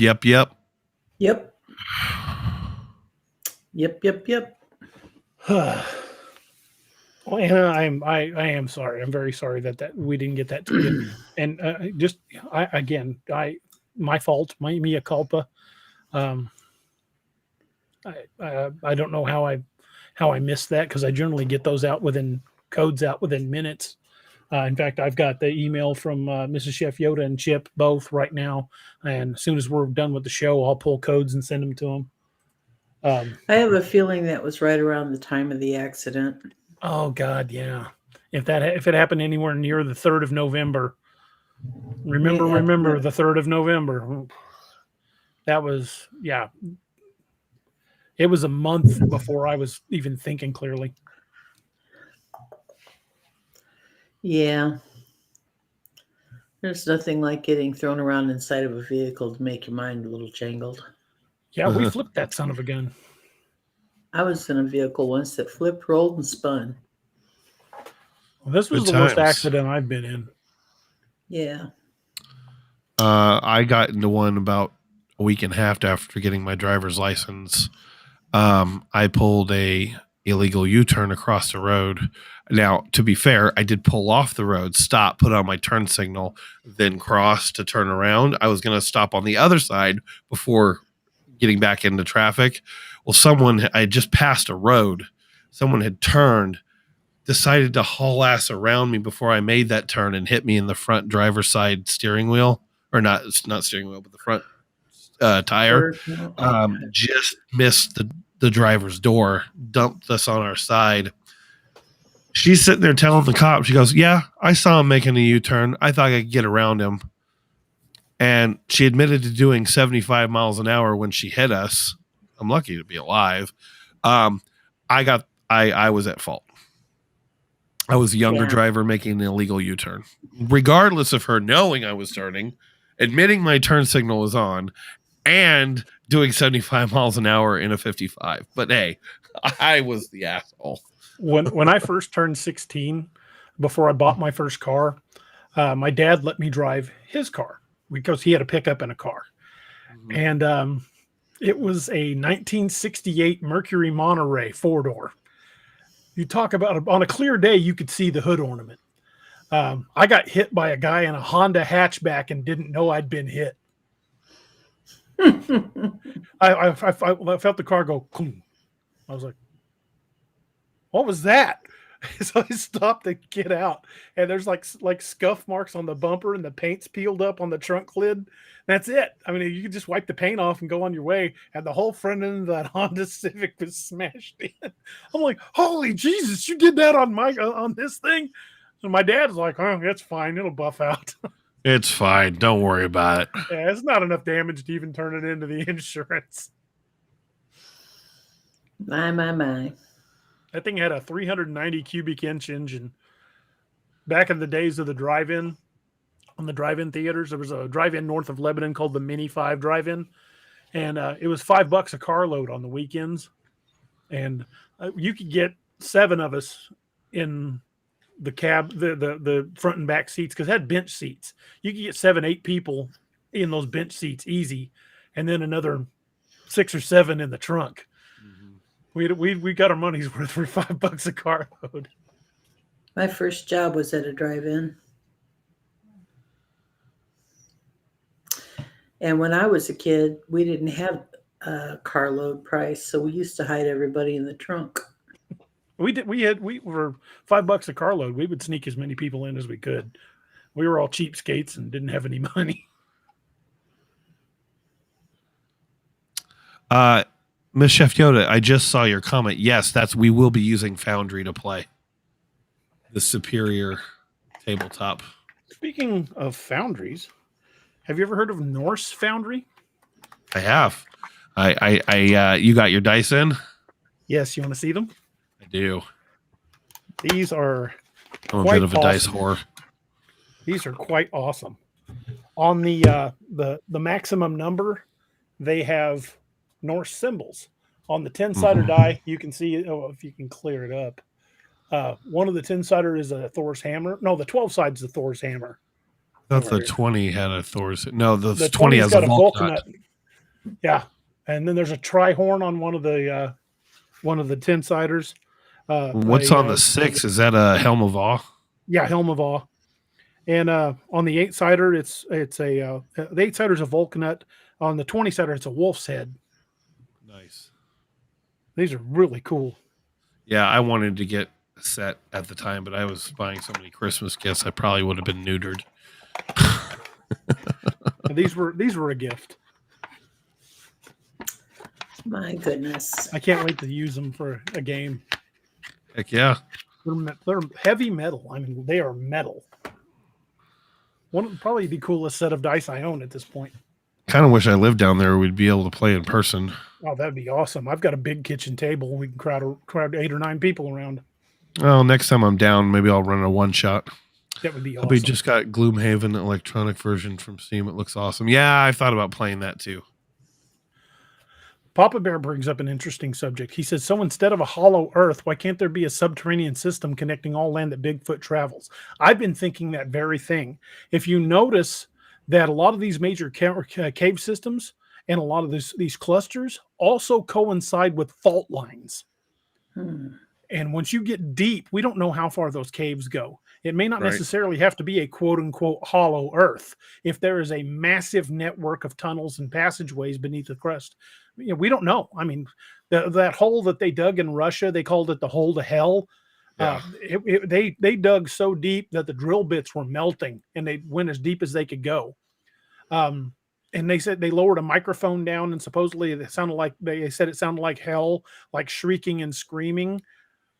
I don't know what that could have been, but they had barely scratched the surface of the earth. The earth is the mantle of the earth is so thick. It was like barely penetrating the shell of an egg compared to how deep they dug. Yeah. So I think he may be very well onto something. I've thought that myself, that these huge passageways that we have, like, let me bring that picture back up. Yeah. Like the missing 411. Look at these cave systems. These are cave systems that we're aware of. If those cave systems go deeper than we know about, they could very well all connect. Yeah. Very strong possibility. At least that's my theory. But, just as a reminder, folks, every theory out there is just that. It's a theory. None of us know for sure. And anybody that claims to be an expert on Sasquatch or any cryptid is blowing smoke or trying to sell you something. There are no experts because nobody knows for sure. My theory is my theory. If you've got a different theory, yours is just as valid as mine. And when we talk about what we talk about on these shows are just what we think based on sighting reports, witness accounts, our own personal experiences going out, like when I went out and spent all those time in LBL, our own personal experiences factor into our theories. But again, they are just theories. I make no claim of being an expert on any subject. I'm just a hillbilly from central Missouri. I can tell you make a damn good grilled cheese. Blow and smoke or smoke and blow? I'm going to go with the first one. Okay. I can make a really good grilled cheese too. The trick is don't use butter, use mayonnaise. Mayonnaise? Mayonnaise, yep. Instead of butter. And actually, I use it on the inside and out. I use like a sandwich amount on the inside and just use a real thin amount on the outside. I make all my grilled cheese on my George Foreman grill. It's so good. I make toasted cheese. I don't like grilled cheese. Actually, I'm sorry. No, it's not on my George Foreman grill. It's on my panini press. Ooh, and I've been making mine in the air fryer lately, and that turns out really good. I do not have an air fryer yet. Hey, it's the part of the show the obligatory part of the show where we go on food. Talk about food. I want an air fryer, but I don't have one. I gave my wife my wish list for cooking gear. I want a flat top griddle. I want an air fryer, and I want a bread maker because nothing beats fresh bread. You can improve the quality of a box cake mix by using mayonnaise in it. Yes.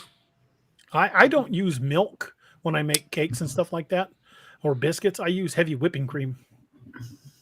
I use buttermilk when I make biscuits. Buttermilk's good in biscuits. I like me some mustard and biscuits. Question: would you go camping in the Nahanni Valley if you could? Yes. No. Yes, I would. No, I wouldn't. Yeah, even in my law enforcement career, I was always a guy that wanted to be the first one through the door. Am I going unarmed? Hell no. I'm going armed to the teeth, but I would definitely go camping in the Nahanni Valley. Papa Bear, you got an air fryer and you didn't buy your mama one for Christmas.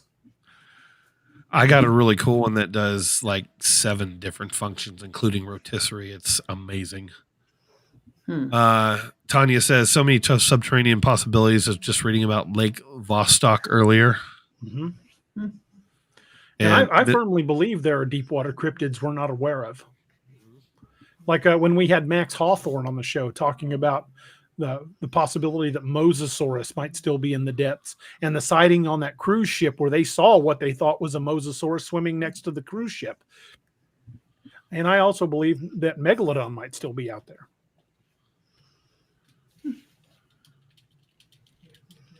Cool. Oh, hang on. Mrs. Chef Yoda says, DA, there is a video on YouTube called Bread in 5 Minutes a Day. It's an artisan bread, but it's real easy to make and doesn't take long at all. I am going to have to go look that video up because I love homemade bread. If you're talking food, one of my favorite food channels out there is Cowboy Kent Rollins. I made that recipe that he did for fettuccine Alfredo. I made it at Christmas. My family went nuts for it. It was fantastic. And it was just his recipe. And it was so good. Probably the best fettuccine I've ever had. I just followed his recipe. I'd like to take credit for it, but it's his recipe. And it was fantastic. I like to take really thick slices of Italian bread and put a little garlic butter on them and sprinkle a little mozzarella cheese on it. Then I like to take some tomatoes and dice them and some onion and dice it and put a little bit of fresh basil and a little bit of fresh oregano. You're making me hungry. However you say it in America. And some just a dash of cayenne pepper and some olive oil and a little bit, just a tiny little bit, not much, a dash of red wine vinegar and stir it up and sprinkle it over the Italian bread. And oh God, that's really good. My secret ingredient, if anybody's read Apex Predator Hunter's Moon, they will already know this. No, not Hunter's Moon, Blood Moon. You already know my secret recipe is Tony Chachere's Cajun seasoning. I put that on everything. Laura made some homemade ham and bean soup in the crock pot, slow cooked it over a whole day off of a bone. And I'll be having some of that and some grilled cheese after the show because now I'm starving. We had that once a week growing up as a kid with the ham hock in it, brown beans and cornbread. That's Ozark Mountain steroids right there. Oh, we did the white bean. We did brown beans with the hock in it, cornbread and fried taters with onion in it. Yep. Oh. Yeah, we got potatoes and carrots in this one. And I never get to make that because my wife refuses to eat brown beans. So that's my husband won't eat beans either. I mean, he'll eat green beans and that's it, but he doesn't eat. I always use white beans, and he doesn't eat that. He doesn't eat pinto beans. He doesn't. It's like no, and I get so hungry for ham and beans and a big old piece of cornbread, and he doesn't eat cornbread. He eats chocolate, hot dogs, hamburgers, and chicken. Tanya, that actually does sound good, though. That doesn't sound gross at all. Mike Palumbo says I used them on grilled chicken. I think he's talking about the Tony Chachere's. That's great stuff, man. I like Slap Your Mama. Oh, that's good. I use Slap Your Mama too. That's my favorite. I don't know which one we've got now. It's not Slap Your Mama, but I'd have to go look. Tanya Willis says, this is going to sound gross, but I was plant-based for a number of years, and I would mix nutritional yeast with sauerkraut to mimic the flavor of sharp cheddar for grilled cheese sandwiches. So yum. That actually doesn't sound half bad. I was going to say, I love sauerkraut, and I know certain yeasts taste really good, so I would be up for it. Mrs. Chef Yoda, ham and bean soup, yum. Heck yeah, I'm getting hungry. Anna Bone says, I just made homemade baked beans 2 days ago. I love beans. See you later, Chip. Me too. And the big argument, chili, beans or no beans? Beans. It's a sin not against spaghetti noodles. Beans and chili, and not people make chili without beans. It's just sauce. I'm a pretty simple guy. I'll use pinto beans and kidney beans, sometimes black beans, hamburger meat, and chili mix. I store-bought mix with some of my own seasoning, and that's it. Mark Super Major simple. Says, I bet you were a tobacco man in the service.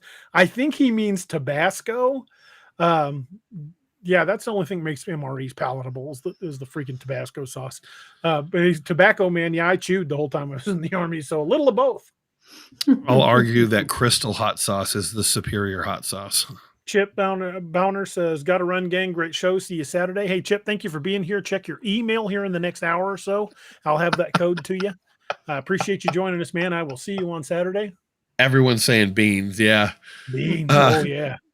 Derek Buckles, has anyone ever tried grilled peanut butter and jelly sandwich? You know, that sounds pretty damn good. When I was in the peanut Army, butter and banana grilled. It'll blow your mind. That's good too. Yeah. Derek Buckles, anyone tried grilled? When I was in the Army, every morning in the chow hall, I would put peanut butter and jelly on toast, which is not quite the same thing, but peanut butter and jelly on toast is amazing. Yep. And my mother, when I was a kid, when we lived on the farm out north of Lebanon, every Wednesday was bread day. She made all our bread. We didn't eat store-bought bread. All of our bread was made every Wednesday, and we ate it all week. But I remember getting off the school bus when I was a kid, and she would slice that fresh hot bread and mix peanut butter and honey and put it on that bread. That was my snack before going out to do the chores. I make peanut butter and honey once in a while for my boys, and they just love it. I do too. It's one of my peanut favorite. Butter and honey's the best. You want to start talking about fat guy problems. Okay, so Eggo waffles with peanut butter and jelly is like the quickest warm snack in the world with a little glass of milk. Oh, this is gonna. I make the best waffle and pancake batter, and it takes a few minutes, but it is so worth it. And I have a Belgian waffle maker, and I make myself Belgian. I mix the batter, and I'll make bread, like, I don't know, half a dozen pancakes, and I'll save the rest of the batter for me, and I'll have a waffle for breakfast every day for 3 days, because the longer you let the waffle batter sit, the better it gets. Sounds awesome. Papa Bear says, exactly. A firefight in Iraq started over a broken bottle of Tabasco. That sounds like something Margolin would do in the book. Right? Like, you break my Tabasco, I will straight up shoot you. That needs to be in the book now. Well, there was already one of the short stories that's in the new short story compilation, the one that's called Fresh Meat, where they're picking up recruits for the hunt, where they have this exact discussion about it. Yeah, I put that Tabasco shit on everything. And Valkyrie's like, what the hell are you doing? It's like, clearly you weren't in the Army. Well, I'd love to do some grilled mac and cheese. I haven't had any before, but I've heard it's good. Transport says peanut butter and Nutella on pancakes. I don't like Nutella. I don't like hazelnuts. Just can't stand them. Yeah, I feel that way about cilantro. Cilantro tastes like soap. It does. Absolutely, it does. Cannot do fresh cilantro. Now, if it's dried and cooked in something, it's generally fine. But if they sprinkle fresh cilantro on something, I'm out. Me too. You can't do it. Ruin the best guacamole by putting cilantro in it. It irritates the living hell out of me.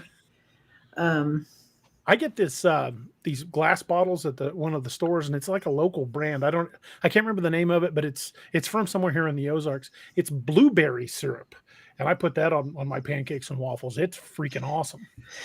There used to be a chain that some of the older folks of us will remember called Sambo's, and there was one in Myrtle Beach the last time I was there. Really? Still there. They still call it Sambo's. Mm-hmm. Wow. But the thing I'm not sure how they get away with it, but it's still there. Well, it's Myrtle Beach. Mm-hmm. But the thing I remember about Sambo's is they would have a wooden crate like holder on the table with 4 to 6 different flavors of syrup. There was maple, strawberry, blueberry, pecan, all kinds of different flavors. And I love to go there because I would sit there and pour the syrup into my spoon and taste all the syrups. And when I was a kid, blueberry was my favorite. My wife does that at IHOP. She always tastes all the syrups, and she likes boysenberry. Mark Napier says, I will not eat coconut on or in anything. I'm right there with you, brother. It ain't the flavor. It's not the flavor of coconut. It's the texture. Yeah, I don't want to eat sawdust. Somebody gives me a snow bell, I will punch them in the face. I hate those things. Don't even get them close to me. I love coconut. Oh, well, I'm sorry. I didn't click that off on you, man. I was pulling up Tanya's because I don't know about this. Okay, how many fellow hillbillies in here know about biscuits and chocolate gravy? Yeah. I have no. What am I missing? Because I love a good biscuit and gravy. What are we talking about? Chocolate gravy is a different level. It's a whole other level of gravy. I'm gonna have to Google it and figure it out. It's good stuff, man. Louis Noriega says there's still one in East LA, a Sambo's. Wow. Now that one surprises me. You'd think they'd get beat up there. You think? Or it got burnt down mysteriously. Yeah. I mean, at least it's not in Compton. I don't know. Just Southern chocolate sauce. Bigfoot, Michigan Rob. Hey, DA. Hey, hello, DA in chat. Hey, man, thank you for joining us. He is going to be our guest next Wednesday night. He has some firsthand Bigfoot accounts that he's going to tell us about. And I think you guys are really going to love it. I love having these firsthand stories because we get a chance to hear not just us reading an account or talking about account somebody told us. You hear it from the person that it happened to. The night we had Fred on when he talked about his account, one of the best accounts I've ever heard. And I am really looking forward to Rob's stories when he comes on the show. So look forward to that next Wednesday night, folks. It's going to be awesome.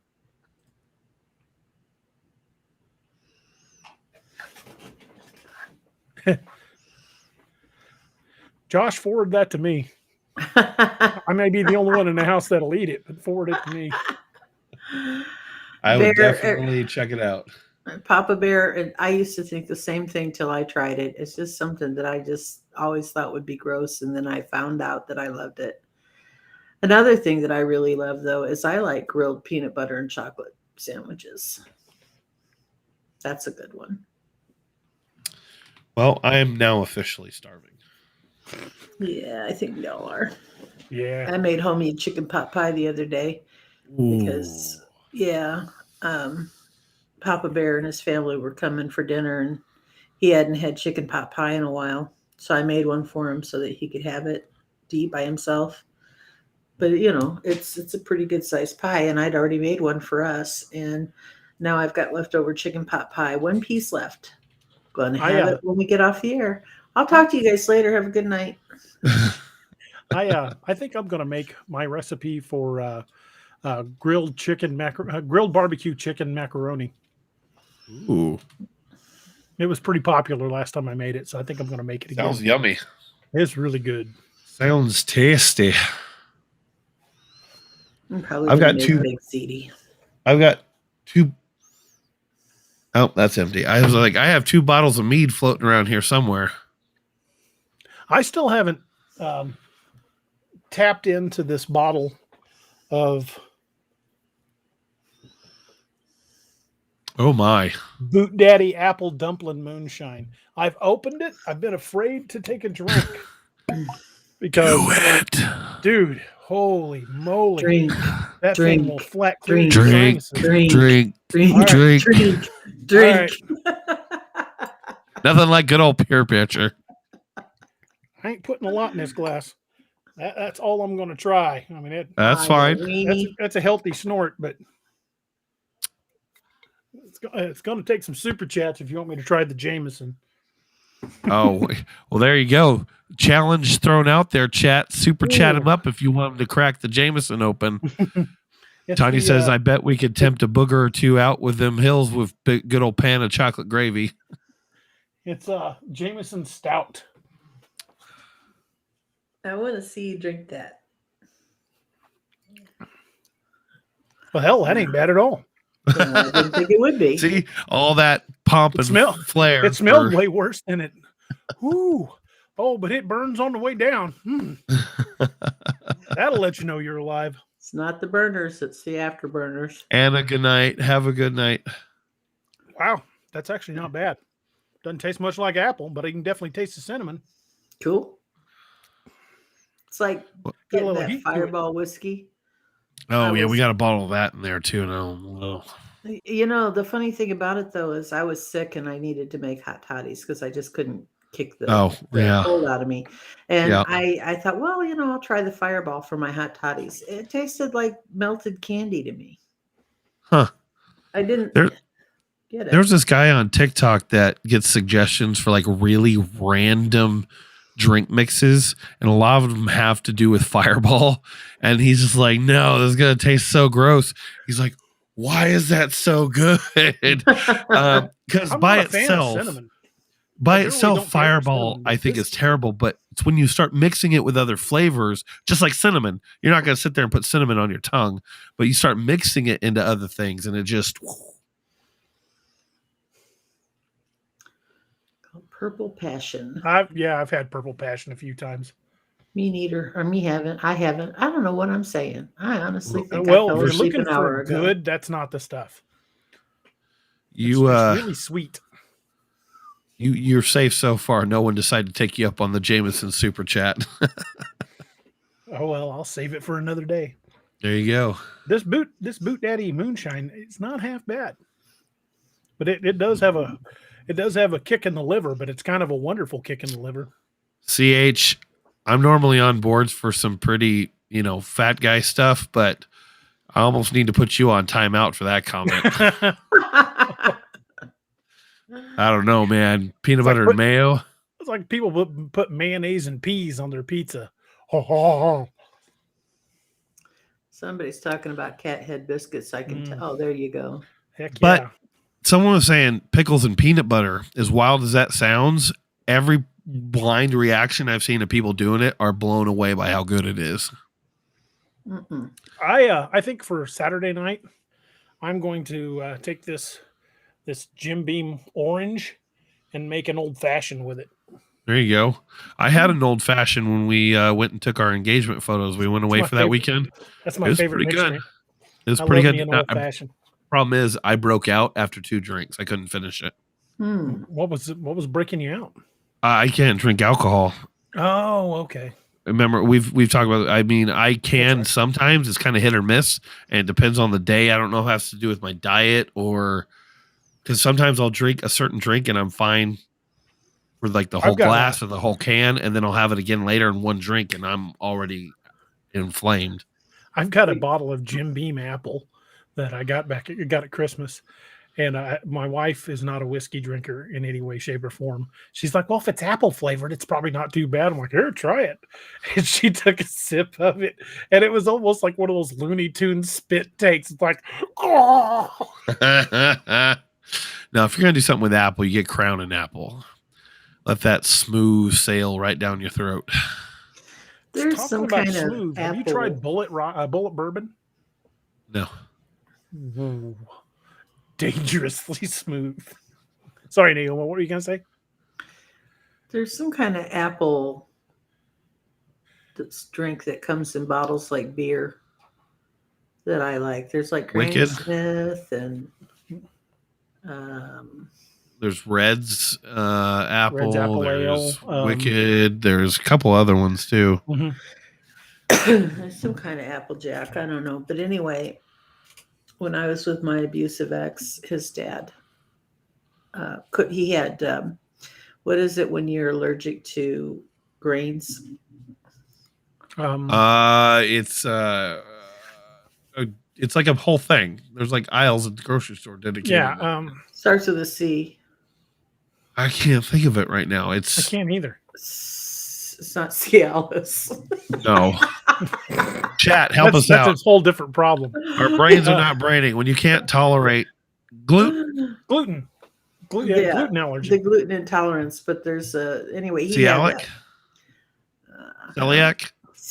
disease. Celiac. And so he couldn't drink like beer or any kind of grain, alcohol made from grains. So I turned him onto this. And he used to bring one over every night, and he'd bring one for him and one for me, and we'd sit outside and drink it because we just lived a few houses down. And I think it's the only alcohol besides the occasional Blue Moon that I've enjoyed in my whole life. See, Cialis, you can see where I was confused. Yeah, close enough. Yeah. Anyway, children, I believe I am a different kind of drunk at this point. Punch drunk? You need some sleep. Yeah. I was up till I need some beans. 5:30, I think, editing the video I put out. Then I took a nap and got up and put out the video. Jameson. Irish whiskey. Caskmates. Red Apple Ale. Maybe that's what it was. I don't know. Good night, everybody. Good night, Meg. Good night, Naoma. Good night, everybody. Thank you guys for being with us tonight. We really enjoyed it. Everybody that was a winner tonight, I will get those codes out to you, and Josh will take care of the other one, the journal. Uh-huh. I'll get those codes out to you here just in the next little bit. We'll get them out to you here very shortly. I want to thank everybody for joining us tonight.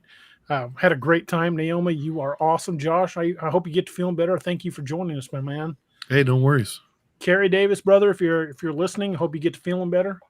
Guys, don't forget that you can go to darkangelmedical.com and get 25% off when you use the Cryptid 25 coupon code at checkout. And if you want the Team Odin spear kit, in the instructions, put Team Odin in the instructions, and they will add that patch. And it's an awesome kit. Remember, the life you save very well could be your own. I carried a Dark Angel medical kit for a big chunk of my law enforcement career, and I trusted my life to them. So great kits. The kit for life guarantee. If you ever save a life with that kit, they will resupply the kit for free. So definitely in this day and age, with as dangerous and uncertain times are, have a kit and know how to use it, because you might save the life of yourself or a loved one. Appreciate everybody for being here tonight. You guys are awesome. Join us Saturday night. We will be talking about some of the most recent sightings of Bigfoot here in the Show Me State. And hopefully I will have some footage to not necessarily, I hope, obviously I hope I get footage of a Bigfoot type creature, but Friday I'm going up to a location here in Missouri where a daylight sighting happened just recently, just a few months ago. And I'm going to go up and film some videos up there, and I will try to have those ready to show on the show on Saturday. And we'll be talking about other sightings around the state of Missouri as well. So hopefully you guys will join us for that show. Appreciate every one of you guys for being with us tonight. We love hanging out with you guys. It's absolute best. It's like a conversation with old friends. I thoroughly enjoy hanging out with every one of you guys. Appreciate the love. Remember, at the 2,000 subscriptions on YouTube, we will be giving away an autographed edition of one of my books. I'll pick through the ones I have and decide which one we'll be giving away, but we'll be giving away an autographed copy of one of my books at the 2,000 subscriptions, and we are close. So make sure you hit like and subscribe and share the video on your social media. And hopefully people that enjoy this type of show will join us, and we'll continue to grow this channel. And we appreciate all your support and love, because it really does go a long way to help us grow this channel and to reach new heights. I want to thank every one of you guys for being here tonight. Naoma, Josh, Gary, hope you get feeling better, brother. And you guys are awesome, and we love spending time with you guys. I've said it many times, and I will continue to say it. Writing is a journey that we take together, reader and writer, because without one, there wouldn't be a need for the other. So, thank you guys for joining us on this journey. We hope to continue to bring you stories like this, like the Nahanni Valley and other cryptid stories, as well as horror stories, hauntings, UFOs, just pretty much anything in the paranormal field we will be delving into. So if you have any ideas or suggestions to things you would like to see us do, feel free to contact us at daroberts@daroberts.net or naomafinn@gmail.com. And just reach out to us if you got a question or even just want to say hi. We appreciate each and every one of you guys, and we couldn't have done this without you. Thank you guys so much, and we will see you guys on Saturday night. Good night, everybody. Good night. Thank you for joining us tonight on DAX Machina. If you ever have an encounter of your own that you wish to discuss, contact us at daroberts@daroberts.net. You can remain completely anonymous if you wish. Pull your covers up tight and keep a nightlight burning bright. Oh, and did you forget to lock your doors?